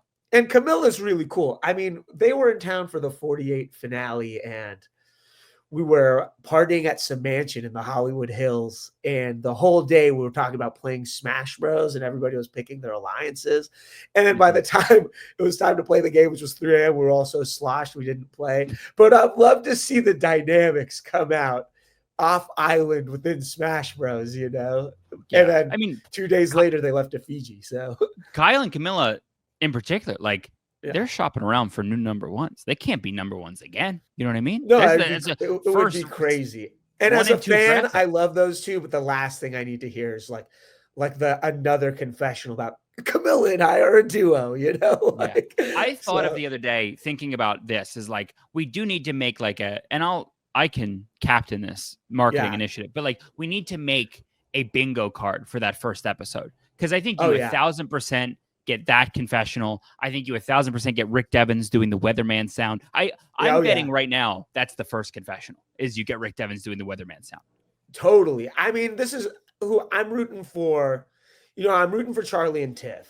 You know, I'm obviously rooting for Coach. It would be cool to see Sari go far. It really like, you know, win or lose, to get that far each time you play a game is pretty cool. You know? Yeah. Obviously, I love Kyle and Camilla. there's so many people on this cast that I think I would love to just see who they are in a second chance. You know what I'm saying? But I'm really, for me as like, you know, I didn't get any edit of strategery, you know, but I love the characters. So it's like, it would be, I'm also hoping Angelina makes it far, you know, like I want to see things beyond just the gameplay. You know what I'm saying? Like, I want good TV. And I think this cast will deliver good TV. I think people are mad because they want to see their favorites, but there's no rhyme or reason, which is almost a theme to itself on this cast, which I think would make for good TV. Of like, you know, I want to see my favorites. Certainly, I get like the people that are snubbed. We're however many episodes into this series. Like we all know the snubs, but like your favorites are there too. Your favorites are on that screen somewhere. Everybody's got one or two people. I know I do. Like as a lifelong fan, like. And I can't wait to see, like, the interactions are even better than just having your people there. As like, you know, totally. Coaching, I mean, I want to explain this to the fans of Survivor at home that are listening, but like, you know, we're all stoked to see them on the season. I'm stoked also as a friend just to know how my friends are going to do, because it's such a unique experience. It's like sending your kids away to Camp Hope and finding out, are they going to take down Tony Perkis? You know what I'm saying? But like, I'm stoked to see, like, you know, if they do go out early or if they make it to the end, like, what is that journey like for them, knowing the context of everything behind what they went through? Because, you know, we love these people for what we know about them on their seasons, but Survivor affects everybody who goes on the show and monumentally changes your life, whether you're trying to stretch your 15 minutes or not. So I'm curious to know, like, how does that affect their normal life again, getting that call, you know? So it'll be cool. I'm stoked for the pre-press and the exit press. That exit press will be good. The idea of like, you're going to see people who didn't get to the end and have a best friend that made it to the end. They're going to get to the end now. They're going to feel that thing. You're going to see people who have friends who went out early, like shout out to your boy, who then go out early and then have to have a similar experience to that, you know? It's so like, I'm not a strategy guy. I think I've always said, like, I watch Survivor for the storytelling, which, you know, Token Cheese is my second season. You know, seeing the story of Coach is narratively to me more interesting than any vote split or any, you know, extra vote, you know, whatever maneuver. I mean, the characters I love, some of them are strategists, but the things I love about them is like they're everyday people on level 10. I mean, Parvati, come on, like next level. Yes, great gameplay, but great TV. And like at this phase in her life, she's so down to earth and so cool. You know, her book is great. Can't recommend it enough.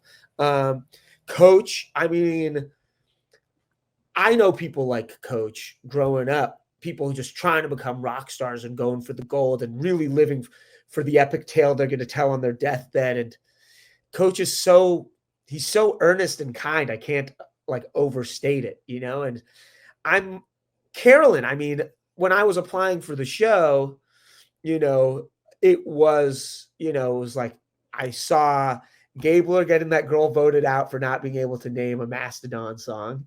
And then I saw Carolyn and I was like, oh, there are people like me, you know what I'm saying? Just like people who are out there, you know, and sometimes those are the stories that resonate the most. I think if Survivor was, and, you know, people say the Australian Survivor's so great compared to America because it is strategy and gambling, but dude, the Australians are characters too. You know what I'm saying? Some of the best ever. That's what I'm in it for. Some of the people on the show that, you know, watching them feels like watching paint dry, you know, end up becoming these something gets unleashed out of them, you know, like sometimes you get like a mom who's never done anything for themselves in their life. And then they become like one of the biggest villains you've ever seen.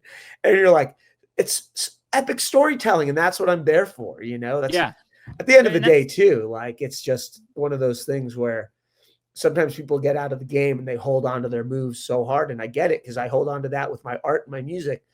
But for me, I'm like, did you entertain me? Was there something relatable? And that's what makes me love them. You know what I'm saying?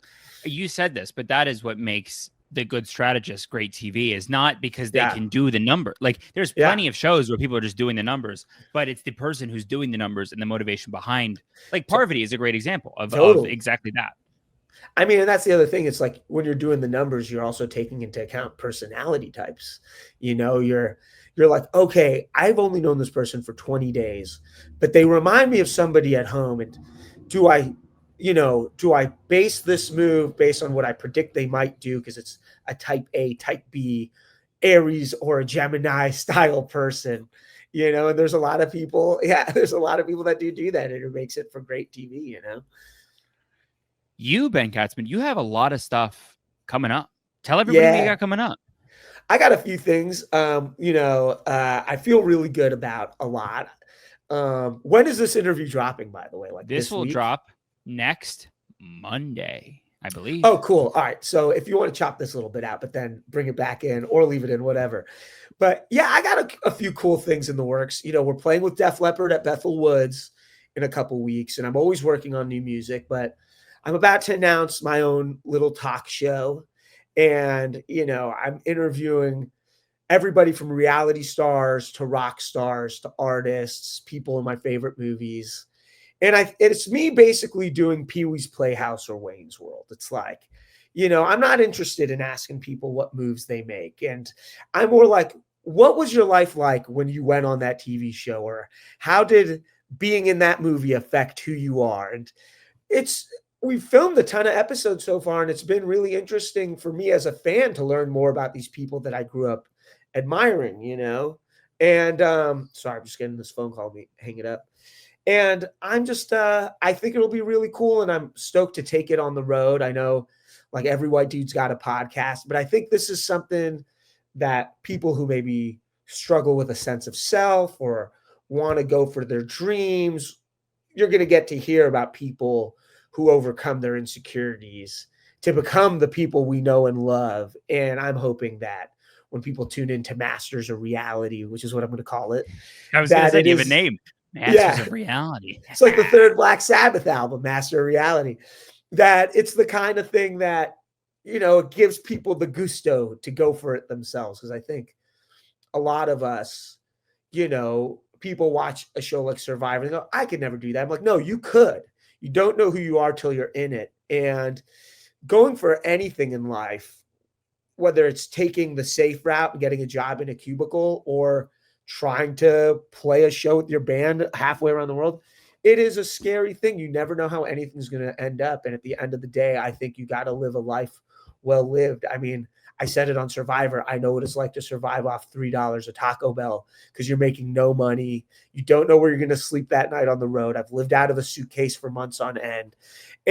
But the high of chasing something is more important than the experience itself, I think. And I hope that's what leads to a fun life. And that's, at the end of the day, who knows if people are going to care about Survivor 40 years from now. But when me and you are 80 years old and catching up, we're going to have so many fun stories to tell. And I hope people just get inspired to go rock a little harder than they normally do, I'm feeling it. I'm already feeling it. Oh, yeah. I can't wait to unleash you the first. Were you going to quote Blink-182's opening track off their self-titled I'm Feeling This? Yes. Tell me the first line. That is what I was feeling this. I'm feeling this. That song was in Madden 04. Shout out to Madden 04 if you're playing that still. Where can people follow you? Right now, I've got my Substack, but I haven't posted anything. But in the next week, you'll see a bunch of stuff. But the best place for all the Ben Katzman news is on my Instagram at BKDegreaser69. Or I guess maybe follow Masters of Reality TV on Instagram. I haven't posted anything, but some press is coming and some cool clips. And I'm just trying to make things more fun. I think my motivation for everything is always to include people and always to have fun, because we only glow when we all glow together. You know what I'm saying? And is that a song lyric? Where is that from? No, I just like to say it, Throw that in a song. That's good. But that's what is that line in All-Star? All that glitters is gold, but only shooting stars break the mold, Yeah. We're going to get copyright strike for that. I'll take it out. Thank you so much, Ben, for joining us. We're not even done yet. We didn't even talk about Q yet. We have Liz Wilcox, who's joining us. Shout out to Liz, dude. She almost won. She almost won. We will be back in just a minute. Don't go anywhere. We'll see you in a second. We are back again. We got a new guest, Still the same episode of the Survivor 50 Files, talking season 46. We're talking Q. Everybody loves Q. Everybody's talking about Q. Feels like for the last 2 years. And I'm thrilled. I'm not pissed. I'm the furthest thing from pissed because I have a great guest with me. Liz, how are you? Hey friends, I am doing so much better than the last time you saw me, I'm sure. Do you know, I'm sure this came across your desk, but the Applebee's of it all was ranked by the Rob as a Podcast listeners as one of the 10 best moments of the entire show. I had no idea. You're What? learning that right now. Yeah, there was a whole podcast last week about it. There's, they ranked the listeners of the podcast got to pick their favorite moments. We put like 100 in a list, and you were in the top 10. Wow, what number? It's 10 through 5, I believe. Yeah. We'll cut this out if it's not 10 through 5, but it's Okay. 10 through 5. Which, listen, That's still good. 48 That's still seasons, good. pretty good. Listen, well, I'm not too big-headed to give my, pass out some flowers. So shout out Q for starving me and helping me become the icon that I am. And I will also say, I think if my darling husband, he used to be my husband, now he's not. If my darling husband was to ever watch the show, he's never seen the Applebee's moment. He would probably hate Q because since I've been home from the island and I realized, I can say my piece and people will still love me. I have been saying my piece to my darling husband every now and again. So he would probably be like, I got a bone to pick with Q. And I'm like, get in line. Get in line. Funny. Do you know husband hasn't seen any episode of Survivor 46 or just he didn't make it that far in? He did not watch it at all. Sure. Well, the good news, Liz, is we all did. And we all love it so much. We had talked a couple months ago through text where I had made a joke, I think, on a podcast, and then I texted you where I would have liked to have been the waiter at Applebee's if season 50 did a reward, which is said in jest because really that should be you. Do you want to make the announcement that you flew to Fiji and you were the waitress at Applebee's? I would love to make that announcement, but it never happened, y'all. And I'll be straight up with the audience here because I did not want to be on season 50. I'm still recovering physically from the show. It's been, I think I've been home like 2 years and 1 day now at the time of this recording. And like, I feel like my hair is just now getting back and like curly again. But I wanted to be, I was running and I was like, what if I was the Applebee's waitress? Like, wouldn't that be hysterical? I know they're going to pick Q to be on 50. Like, wouldn't that just be so funny? And so I actually did apply. Like I went to Survivor, CBS casting, whatever the URL is. And I made like a 45-second video. And I was like, hello, my name is Liz Wilcox. I was on season 46 of Survivor. I'm now known, for being this Applebee's queen, Applebee's mascot. I am applying for the position of Applebee's waitress for that reward on season 50. I think that would be great because I can't remember what I said, but it was like an audition tape. And, I was like, just like this video, you probably weren't expecting someone on Survivor to apply for Survivor. That out of the box thinking is what got me to 4th place. And I'm hoping it's what's going to get me out on that reward, peace out. But I never heard back from casting. Do you know, Liz, how mad everybody who listens to this is going to be that you offered and they didn't take you up on the offer? Sorry about that. You know what? My theory is that Applebee's will never sponsor Survivor again because they're going bankrupt. That's because they're closing shop. So sure. I think, and I wouldn't be, like, I think I would be delighted if that was the last Applebee's reward ever, because I think that would just make it even more iconic. you have an interesting distinction in Survivor history is you made a sponsor pull out, which I don't think has happened in They were like, "We don't want none of this. None of this."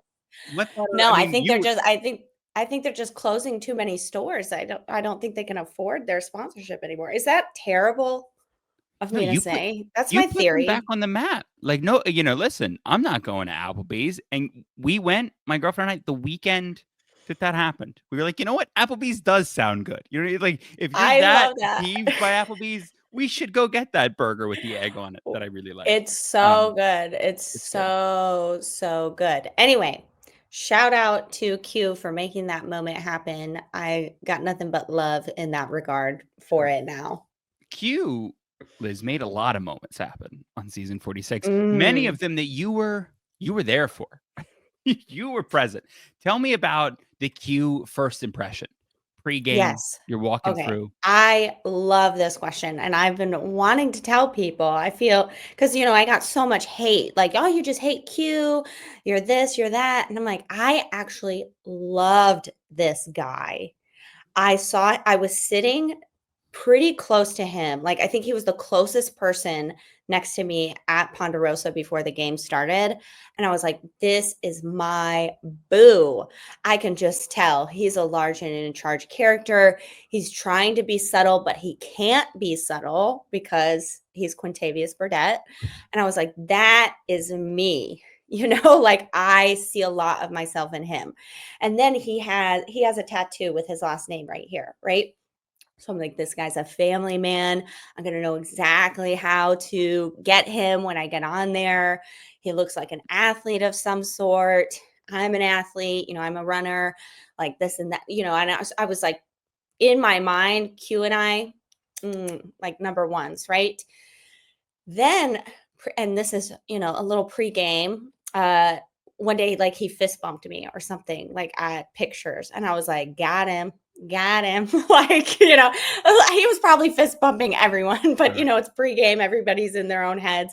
Cause I wasn't doing any of that. I was like, you would think I was like mute the way I didn't talk. I didn't smile. Like I really tried to just be like, they're not going to judge me at all here. Right. Well, what's funny about that is that the rule breakers, they tend to do well on the show. Like the people who are like going through pregame and like doing the fist pumping or like making them like, I know Gabler was somebody that they all talked about, did that. Cody from that season also did that. I know Caleb, my season, was doing a lot of that.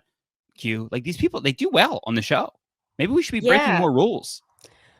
Maybe I wouldn't suggest it because it was also Soda was doing that in our pregame. And I was like, she thinks she's winning. She's got to go. So I had a very like complicated relationship with her before. And I was like, she's going to be on my tribe. I know it. Yeah. So and did you get that vibe from Q? Q, I actually, and I know this is going to sound crazy and the comments are delusional. Like I knew everyone that was going to be on my tribe. I wrote it down in my journal and I was right with all 5 people. Huh. What was the reason for you that Q would not be on your tribe for you? Because I wanted to be next to him and I just knew the universe wasn't putting me with him. Sure. I like that answer. I just knew like, oh, together we're going to make a scene. And so there's no way we're together.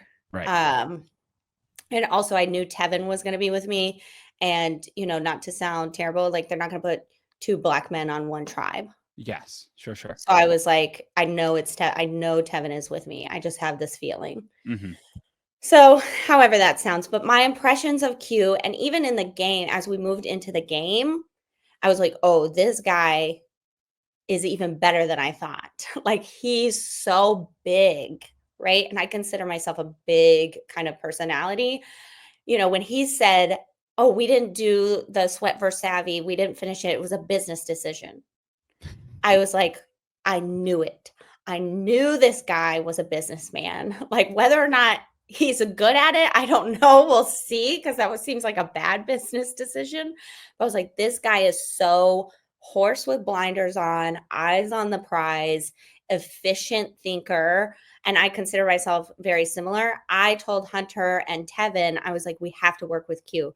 And, you know, they were like, really? That guy's so loud. He seems kind of, you know, and I'm like, no, he's so good. Like let me tell you, I said, he is like me. He's got a big head. And if we just flatter him, he's going to think he's in charge, and we can let him be in charge and move forward to the end. And they were like, oh, yeah. And so he was the very first person when we got to the merge. I beelined for him and I immediately complimented him because I knew if he's this big guy, people are going to look at him. If he thinks I'm under his wing, like he's going to carry me. And that's great. I love to be carried. I love to be driven around. I love to be carried to bed. I love to be tucked in. You know, like I was like, this guy is going to be that for me. And so I beelined to him and I said, Q, I've been dying to meet you. And he was like, and smiled so big. And I was like, you're the only person I care about meeting today. And he was like, I got you. I got you. What's your name? You know, and I was like, got him. And for the whole ride, I mean, I think that's one of the reasons he didn't pick me for the reward. He was like, Liz is a goat. Liz needs me. I don't have to feed her because I'm just going to drag her to the end anyway. And I think it was, you know, maybe my own doing. Maybe I did it a little too hard. Yeah, it's really interesting. So tell me about, even before we get to the merge, like you're in the pre-merge portion of the game. They're on the disaster tribe, if you will. They keep losing and losing and losing. You're not on the disaster tribe. You keep winning. But the inner working dynamics of your tribe is in fact a disaster in that there's so much infighting happening. Can you like sense from the other disaster tribe that they're like not getting along either? Or were you zeroed in on your task at hand? Personally, I was paying, I mean, a little attention, but not that much attention. I'm the type of player that, you know, I'm going to look at what's in front of me and I'm not going to worry too much about anything else because, you know, the game moves so fast and I didn't want to become paranoid. But I could tell, we could all really tell, especially after 2-3 challenges, like Q, Tiff, and Kenzie were pretty close. I thought Tiff was running the show. I go on a journey with Ben and Banu. Banu says Kenzie's running the show, which LOL, come on, Ben. Like, what were we thinking teaming up with her? What were we thinking making a Final Four pact with her, right?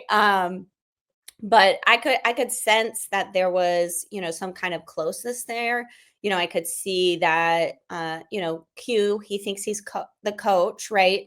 And I could see who he was patting on the back with Ernest and who he was just like, you know, it was like a death tap, right? Like, you're like, sorry, buddy, we did our best, but you got to go.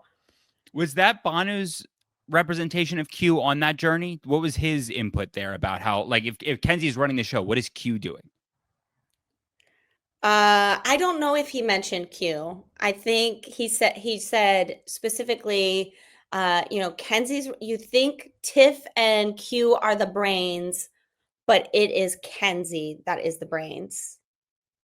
Huh. That was really all he said about that. How was that for you? Because that scene is one of the ones from season 46 that sticks out to me is the Banu on the journey, and you lived it. Yeah. You know, to be honest with you, and I know this is typical Liz, I picked Ben because I couldn't get a read on him, but I thought we were, you know, similar, like simpatico. And I picked Banu because I knew he was on the bottom and maybe I could get some information. But once I hopped off the boat and Ben started talking and Banu started crying, I thought, Liz, you're not even going to be in this scene on TV. You dumb. Why did you pick these two? And so that was really what it was like for me. I was really like, damn, I'm not even going to be on TV. Like, this sucks. Yeah, for future Survivor players, when you're picking people for the journey, pick the people you think are doing nothing. You know, pick the boring ones. Yeah, get the screen time. Pick the moms. They'll never show them. Listen. when I went on the journey that I went on, which is episode 2, I had a feeling if we would have gotten voted out, it may have been me. So I was like, let me just get the airtime. Like the airtime's here, let's just grab it while it's, this might be a Right. quick journey for you boys. So why not? So Period. the merge, Q has this moment at the merge, which is now funnier with Survivor 50 as he meets Mo and he's like talking with Mo. Mo's like, Aubrey, we got to vote out Aubrey. One, Q right now playing with Aubrey on Survivor 50. Extremely funny. Survivor casting people. If that was done intentionally, love it. I'm sure of it. But you, Liz, got so much, and I don't find this to be true, but you got so much during the season, like Liz and Mo, like look similar, have a similar thing. Why does Q think Mo is Aubrey and you're not giving Aubrey? I guess Mo mentions Aubrey by name, but is that Yeah. the reason? Well, I think it was that day, well, really first going up to Q immediately, not being afraid of him, right? I find that Q, and I don't think he means to be this way because Q is very friendly. Like he's a very loving people person. But on the island, he's intimidating, right? He's large and in charge. He's not afraid to go up to people. And maybe that's, and I can't speak for Mo, but maybe that's the difference between someone like me and someone like Mo is I found Mo wasn't really, asserting herself. And so I knew that I needed to assert myself with the people that I thought, could carry me, right? So, Tevin and Hunter on my own tribe, Q now here, trying to get to know Tim and Ben over there, right? Like, and I don't know if Mo did that, but also, what was I going to say? During all the minglings, because there's so many people, I tried not to answer too many questions that would reveal like what kind of strategy I would have. So when they ask, oh, what's your favorite player? I love Philip. Oh my gosh, Ty is my favorite. Coach, hilarious. And I just named all these giant characters, not necessarily known for their strategy, those are some of my favorite players, right? But none of that reveals anything about the way I'm playing. And if you look at some of the secret scenes Q has, when he talks about me, he's saying, I can't read Liz. I don't really know what she's doing. And so I would purposely kind of stand out and then go under, stand out, Allie Gabler style, right? Type of thing. And I think Mo mentioning Aubrey, and then people started to say, to Brandon's point, oh, you guys kind of look alike. And so to me, it's like, well, if you're thinking this about Mo, and you think I kind of look like her, she's got to go immediately because I don't want to be associated with that. Even though I think I probably look more like Aubrey than Mo does. And I don't think you two Mo look has red like, hair. you don't look alike at all. Like you have glasses and curly hair, but so do I. You know what I mean? Like Period. we're not all interchangeable. Yeah. But it's just such a funny thing that now he's playing with Aubrey, and now we get to see them potentially. You'd have to imagine that they're on the same tribe. They can't not be on the same tribe. It's funny to put them on the same tribe. Yeah, it would be so funny. And even it was so funny. Q said something to me. He's like, well, I don't know. She thinks Aubrey's her favorite player, da, da, da. And I said, well, if you want my opinion, Aubrey never even won. So I don't know why that feels like a threat. And he started laughing and he was like, Liz, I like you. I like the way you think. I'm going to keep you around. And that signaled to me that, oh, Q thinks he's in charge. I'm going to let him think he's in charge. And I was talking to Tevin earlier that day and he's like, I don't know why we're doing Mo. Q just wants to drive the bus. I said, let him drive the bus. Mm-hmm. We can do a takeover later. And I just kept saying that until the Applebee's thing. Then I had it. Well, Q driving the bus is interesting because there are some players that we've talked about in other episodes of this podcast where they don't need to make the plan. They don't need to be a part of the plan making. They get tagged in on the plan. They're happy to take the back seat. The plan happens. We move on another round. Q wants to make the plan. And like you see that with the Tevin vote in particular, where, Q is doing something and then it doesn't go the way that Q wants. And then Q is threatening to quit. the game. You know, whether that is with intention or not, Q threatening to quit the game, but Q wants to drive, which in a season of returning players, it doesn't feel like that's the approach. Was that your experience when you were there? Yeah, so let's talk about that a little bit. And this was what was frustrating with me about Q, because at that point, I know that I wasn't part of the Secret Six, but I also know Q had me in his plans somehow. I had weaseled my way in. And Q found out that Hunter found out that I was voting Tevin, all of this. And we were in a circle, and they even show it. We're in a circle. It's like me and the Secret Six somehow. And Charlie's looking at me like, don't change your vote. And Hunter's like, please change your vote, change your vote. And so I'm just telling Hunter, yeah, I'll vote for Tiff, forget it. Q takes that as Hunter is bullying Liz, bullying me. And he says, they don't show it, but I was not surprised when Q tried to quit at Tribal, because he said that in the circle. He's like, I'm just going to stop playing. And we're like, what? And he's like, I don't like that I caused this drama. And this is what endears me to Q a little bit, because he really was trying to protect me. And Q has this very protective, very loyal streak in him. He's like one of 16 or 17 kids.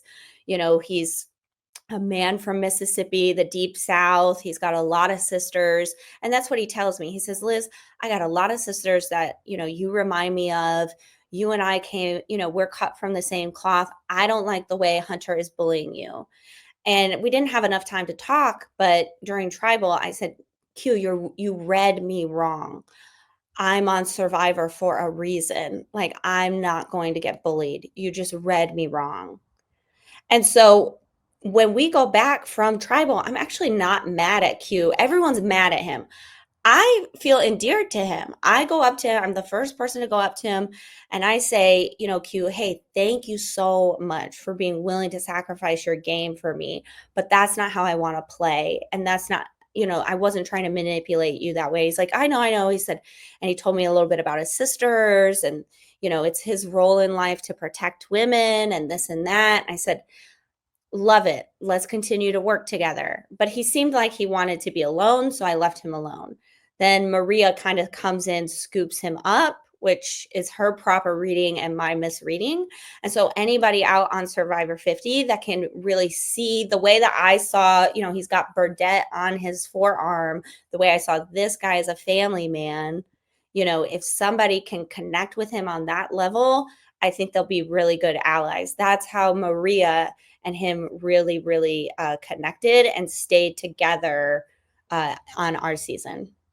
People say about season 46 that it is, obviously it's like the messy strategist or whatever. It's not clean strategy, but there is so many people who come into game and they strategize hard, which is like sometimes it's not the right move, but you got to take big swings. And that's exactly, it's interesting that you're hearing you talk through like your miscalculation and Maria's correct calculation. Like that's what this should be every time, as opposed to like you have 2 or 3 people strategizing really hard and then everybody else just kind of going along to the end. But tell me when this starts to go south with Q once we get around to reward time. And I'm sure like you've talked about this, I'm sure ad nauseum, but like if there's any, like I want to hear this from the perspective of Q and you, like the relationship. Yeah, sure. So I love this. I'm so glad to do this because I feel like let the record state, like I really did not have a problem with him even after the Tevin blow up. I saw it as, this guy is just a really loyal person and, he's willing to sacrifice his game. But where it really started to go south was the next day, he just sat around. And to me, for someone who thinks like I see Q and I see a lot of myself. And so I was like, why is he sitting around? The unhealthy version of me might just sit around and pout because I didn't get my way. And maybe I blew up my game. I mean, yeah, I blow up when I don't get to eat, right? This was Q went inward and I blew up, Q went inward, but very similar responses of, we don't know what to do. So we're doing what we wouldn't normally do type of thing. And he just sat around all day. everyone's complaining about him. And I'm like, I don't know, maybe he's really going through something. And they're like, no, he sucks. He's that, he didn't get his way and now he's pouting like a baby. Let's vote him out. Let's vote him out. Meanwhile, Tevin, Hunter, and I, they never showed it, but we were in an alliance. So I just blew up that whole alliance, right? Hunter's mad at me, and Hunter is a sweet angel. Like, whoever ends up with him, worship that boy. Like, he's so sweet. And you all know, because we just heard from him just an hour ago in this podcast. Such a gem. And so he's like, golly, Liz, I can't believe you did that. And I said, let me tell you something today. I know you're mad at me. Here are my reasons why, which I think he understood. He's like, yes, I did not want to go to the end with Tevin either. But I will not betray you from here on out, Hunter. I will not vote your name. I will never write your name down. And again, the strategy behind that was, well, I felt like I still needed Hunter, right? But if Hunter was the one to go, because everyone's mad at Q, they're talking Hunter, they're talking Q that day. And if Hunter is the one to go, I can't have Tevin and Hunter mad at me for 2 weeks on the jury, because this is very early merge, right? So they're going to be hanging out for 10 to 14 days talking shit about Liz. I can't have that, right? So I'm like, I will never write your name down. That is why when we go to tribal, and it's very clearly Hunter, but we do the split tribal, I still vote for Q. That's the only reason I vote for Q that day. Number one, I told Hunter, hey man, I'm never going to write your name down. You and I both knew we couldn't make it to the end with Tevin. I just wasn't afraid. But you and me are still kosher. And then, of course, everyone was telling me, because I told everyone, I'm not voting Hunter. So everyone's telling me, Q, write down Q. And so I'm like, all right, fine. It was nothing other than that. It was not a vendetta that it kind of looked like on the show. And then when I blow up on Applebee's, the next day or whatever, and he's like, you voted for me. You can see my face because I stop. And I'm like, oh yeah. But it's only because I wasn't going to vote for him. I only, that's what people told me to do. And I knew I couldn't vote for Hunter. So still up until the Applebee's moment, I still saw an avenue where, Q and I could be cool. Yeah, it's such an interesting scene. One, you don't get that in the new era. It's the first, I think it's the first and last time that we'll get something like that. And then that blow up? The blow up. Oh yeah, that's not happening again. Yeah, that's listen. And again, it's like you get referenced in season 48. I don't know how many new era people have been referenced on another new era season, but you get you'll live 46. On. I think me and Q probably only one. Q, yeah. Specifically, but that's what makes us so alike. Just we're so different, but we're so alike. My favorite moment from season 46 is not even, people have issue with Jeff's moments, that he tries to make moments, but I love the opening monologue of season 46 where he says, I'm looking at 18 of you, some of you can't win. Like, no matter how much you try, how far you get, you can't win what this is. Yeah. Talk me through that through the lens of Q. Can Q win Survivor? Absolutely. Yes. Q would have won our season. I don't care what anyone says. I don't care what the edit says. I would vote for Quintavious Burdett for the $1 million if he made it to the end. Here's why. Damn it. If he did it and I couldn't, you might as well just give him the money. Fuck, maybe he knows something I don't. And I feel like that's what a lot of, so art, and you can kind of see it. We were, I don't want to say it's a bitter jury, but we had salt in our wounds, right? Sure. And a lot of us, and I'm speaking on behalf, and y'all 46ers, if you're watching and you want to fight me, go ahead and fight me. We'll still fight. They might. You guys be fighting all the time. We are island of the egos. Okay. 46 island of the egos. I can admit that I have a big ego. Q can admit he has a big ego. I think a lot of us can really admit that now. And I think it was because he just kept getting past people, right? And it was like, okay, well, if you morons want to let him get away with shit, we're going to let him get away with it all. We're going to give him the $1 million. That was my perspective of the jury. And I will say this now because, they already gave me my prize winnings. I spent every dime. You're going to have to sue me for the money. So let me tell y'all some secrets. I love this so much. This is so much fun. y'all, when Tiff got voted out, when we idled her out, LOL, Tiff had her idol. She turns and she does this number. Give me something in my hand. And she gets down on her knees to look Q in the eye. She whispered, and I'm right behind Q. She whispers something and she hands him something. We all see it. Okay. We all saw it. He puts it in his pocket.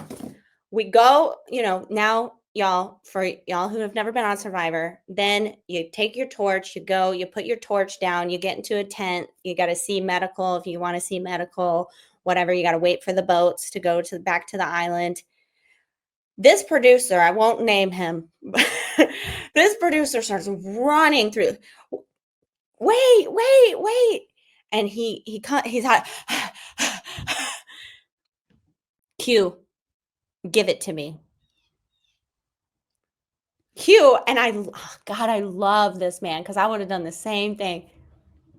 I don't know what, give you what? Like they ain't got 100 cameras, okay? And he goes, don't play stupid. Give it to me. And Q, there's Tiff's idol in Q's hand, in Q's pocket. Producer takes it.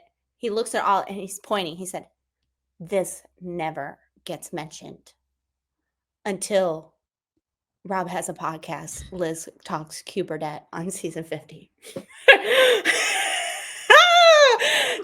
Oh my God. That is why. So y'all, if the story don't make sense, if the math don't math to you on season 46, why all of a sudden everyone starts gunning for Q, that is why. And I say it with love, and I love Tiff, and Tiff's my winner pick. Tiff put a huge target on Q's back. Q could have been a goat to the end, and maybe he wins. But Tiff gave him that idol. That producer made a mistake. That producer should have done that privately in the med tent. Sure. Right?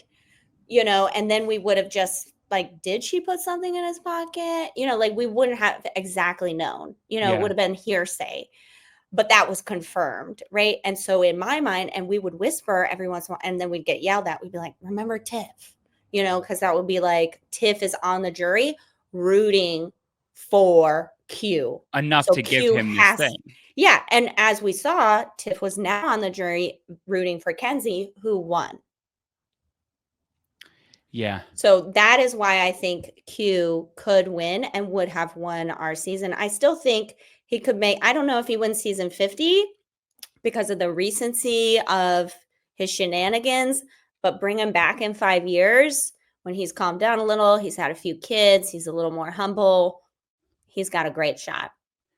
Do you have any insight into the Q, and maybe that is the Q and Tiff dynamic, but the Q Charlie, Tiff Charlie, Q Tiff? What is your thought on the whole bubble of your show going into this new adventure? Oh my gosh, I don't know. I'm so excited to see it pan out because obviously Q and Tiff played in the game a long time together. Charlie and Q played together for a long time, but separately, right? Pre-merge, a lot of Q and Tiff. Charlie didn't meet Q until the merge, but they played through, Q's end there. I would like to think that we stick together, but honestly, I don't know. That's a pipe dream. I also want my mom and my sister to talk again, but that's just in my head. I just love people. So I don't know. I would think that Tiff could be the glue. I would think that Charlie and Q, they're whatever. I could take him or leave him, but I would think Tiff is smart enough to say, yes, I can work with Q over here. I can work with Charlie. I can bring us all three together. So we have a number for a few votes if they all make it to the merge. My perception is that, like, and again, I don't know, I'm not particularly close with Tiff or Q, and I know Charlie a little bit, but not as much to make this assumption. Like, I feel like they want to like best each other. Like, that's the vibe that I get, is they want to be the last one of the three of them sitting, and I think that's all three of them. I think Q will be a little bit more forthright in making that happen, but I think this is not your season of like your Kyle, Camilla, Joe, where they all want to be there at the end. You know what I mean? I think this group, LOL. not to make that assumption that they all want to be, but I think your group in particular, they come from a group that is a little bit more vitriolic, and they maybe want to, they want to be the You're last. so right. Brandon's so right. Why didn't I think of that? I'm always like, I really just want the best for all of us. So I'm like, they should get together. But you're so right. I mean, if I was out there, I'd be like, oh, you guys are stupid. Like, if you think you're getting anywhere with me in the game, you're done. And I know they're all thinking, you're so right. They're all thinking that. We were all 18 of us were thinking that, So yeah, I think you're right. But I think they would be smart. And I think they're all very smart people to at least team up for a vote or two, if and when they all get together. Who would you have wanted to align with on season 50 if you were there? If you're in the Tiff spot and you have the older era folks coming, you have the other new era people, who do you jump to? Honestly, I would want to align with Q because it's so unsuspected. Is that a word? Yeah. I'm on vacation, y'all. My brain is half turned off. This is my vacation, my summer vacation home. So I would want to align with Q. I would probably want to work with, I mean, I would die to work with Coach. Like, come on, that would just be so hysterical. But honestly, like from a strategy point of view, someone Q or someone like him, Jenna, because first season, people are going to be like, oh, she don't know what she's doing. But she probably does. She probably studied harder than the rest of us. Right. And then honestly, I would love to work with Christian. I think that would just be so fun. Yeah. I would be very afraid of Sari. Mm-hmm. I don't know. Yeah. Those are who's coming to my mind. Sure. Yeah. I mean, it's so funny because I've asked a couple of the folks that we've had on here the same question. Everybody's saying Christian, which makes you think everybody there is also saying Christian, so he will not, I would imagine, not be touching the end, as like letting Sari get that far would be crazy. Isn't Mike White? I'm literally Googling who's on this season. Y'all, I have not been paying that much attention. Mike White. Oh, Mike White. I got to at least talk to him. Get your name in there. It could happen, Yeah. Honestly, and I'm the worst. I have this also. I would have Jonathan Cole. Now that I'm looking, okay, Jonathan, Colby, like all the big dudes. Mm-hmm. Thank you. They are my boos because I don't know what it is. I'm only 5 feet tall. A lot of people, every time I'm in public, people are like, you're so much smaller than I thought you were. You are much smaller than I thought you would. I can attest to that. You are you are much smaller. I was the shortest person on my season. Of course, like Venus and Kenzie, they weighed less than me. So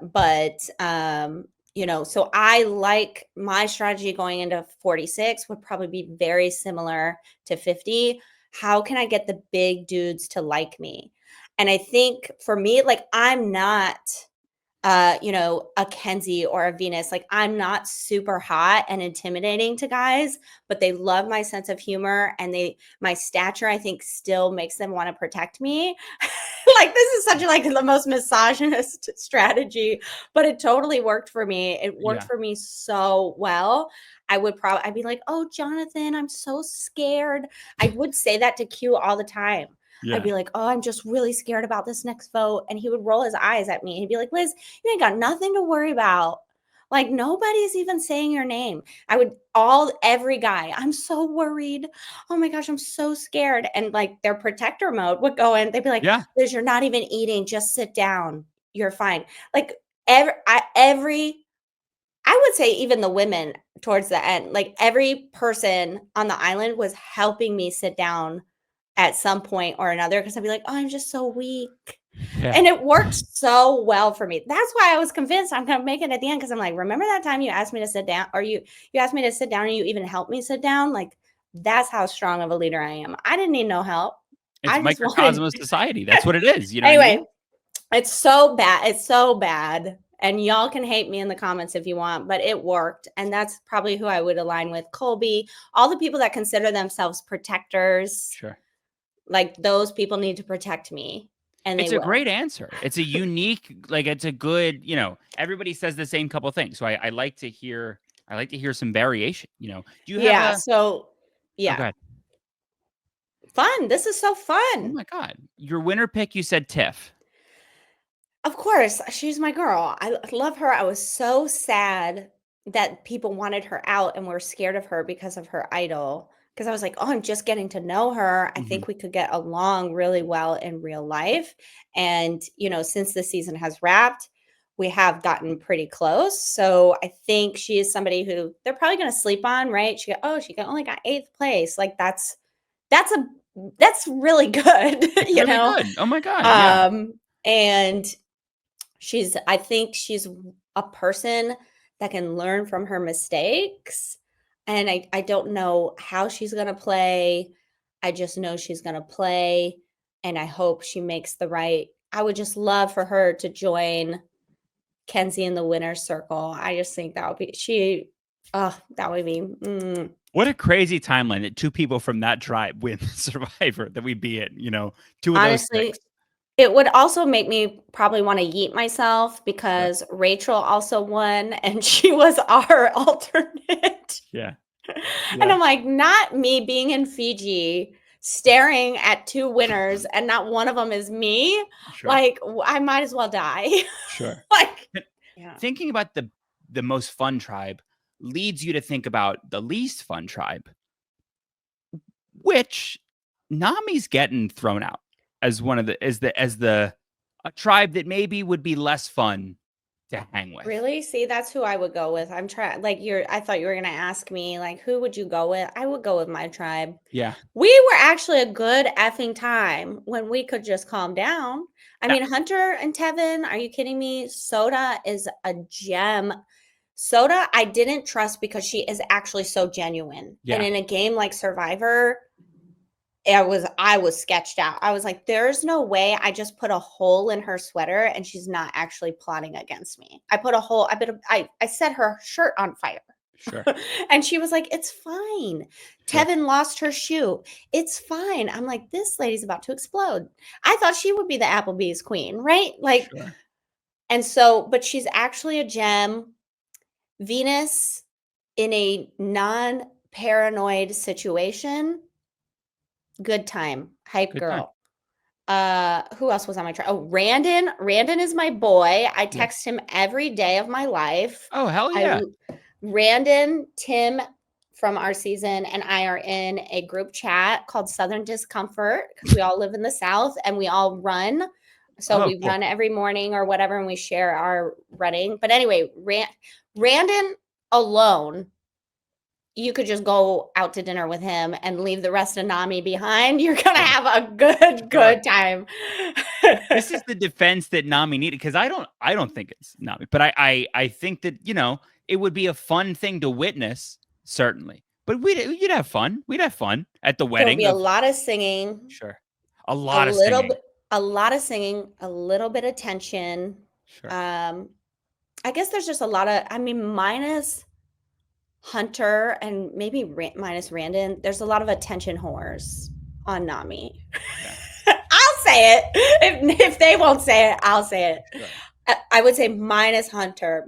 Brandon, I wouldn't call him an attention whore, but he can very much hold a room. Sure. That's an interesting thing. What tribe other than yours would you want to hang with? Do you have one that sticks out from the last couple seasons of like the collective? You have to be with everybody. The collective 6 people. No, I don't really watch Survivor like that where I would even remember. Sure. And keep your peace. That's good. Yeah. I might hang out with No, I can't even remember. Well, I'm so thrilled that we got to chat. Can you tell people where to follow you, what you have coming up? Yeah, so I don't really have much coming up because I'm on vacation. I'm not actually rich with money, but I am rich in time. But if you are a podcaster and you wish that you could have a platform like Rob has a podcast, you can go directly to lizwilcox.com. That's what I teach people. You can hit the hot pink button in the top right-hand corner. That's going to get you started on your own content creation journey. You are a great podcast guest. And I know that's because you've done it so many times and you're naturally so good. You got to come do this more. This has been so much fun for me. I would love that. I would love actually to have a segment one day where it's like an I'm pissed show and I just rant and rave about all the things I hated about the episode. Sure. Or maybe I just come in once a year and it's like, okay, season wrap up, I'm pissed and just lay my grievances. It's giving Seinfeld, like air out your grievances. Sure. The airing of the grievances. Yeah. We'll make it happen. All right. Stay tuned for another episode next time of the Survivor 50 Files, talking Genevieve and season 47. And I'll tell you, Liz, talked about Q. Everybody talked about Genevieve. We had 9 people on the call. So stay tuned for tomorrow. We got the Geneva Convention talking about Genevieve. So stay tuned and we'll see you soon. Bye. Thank you to our friends at Manta Sleep for sponsoring this episode of the Survivor 50 Files. You've made it to the end of the podcast. You've been here long enough. Let me show you my sleep mask, the one that I use and I use every night. Here it is. I've worn this every night for the past couple years, minus the 4 nights that I spent on Survivor, the television show. And it sucks to get voted out of Survivor, but a little bit better when you know you're going back home to this. This is 100% light blackout for deeper sleep. You put this on, can't see anything. When I watched the first 2 episodes of Survivor 45, I put this guy on. I don't have to relive it, which is great. It's adjustable for a personalized fit. You can see I have quite a big head. I don't want to show you the details of I've kind of worn out the elastic, but it's durable. This guy hasn't broke. I've worn it every night for the past couple of years, and it's zero pressure on your eyelids or eyelashes. I've converted so many people to getting this sleep mask when I wasn't doing this, and I want to convert you. Use promo code 50files. That's 50 FILES on the Manta Sleep website to get 10% off your order. That's 50 files, 50 FILES. We'll see you soon. This is RHAP. We know reality TV.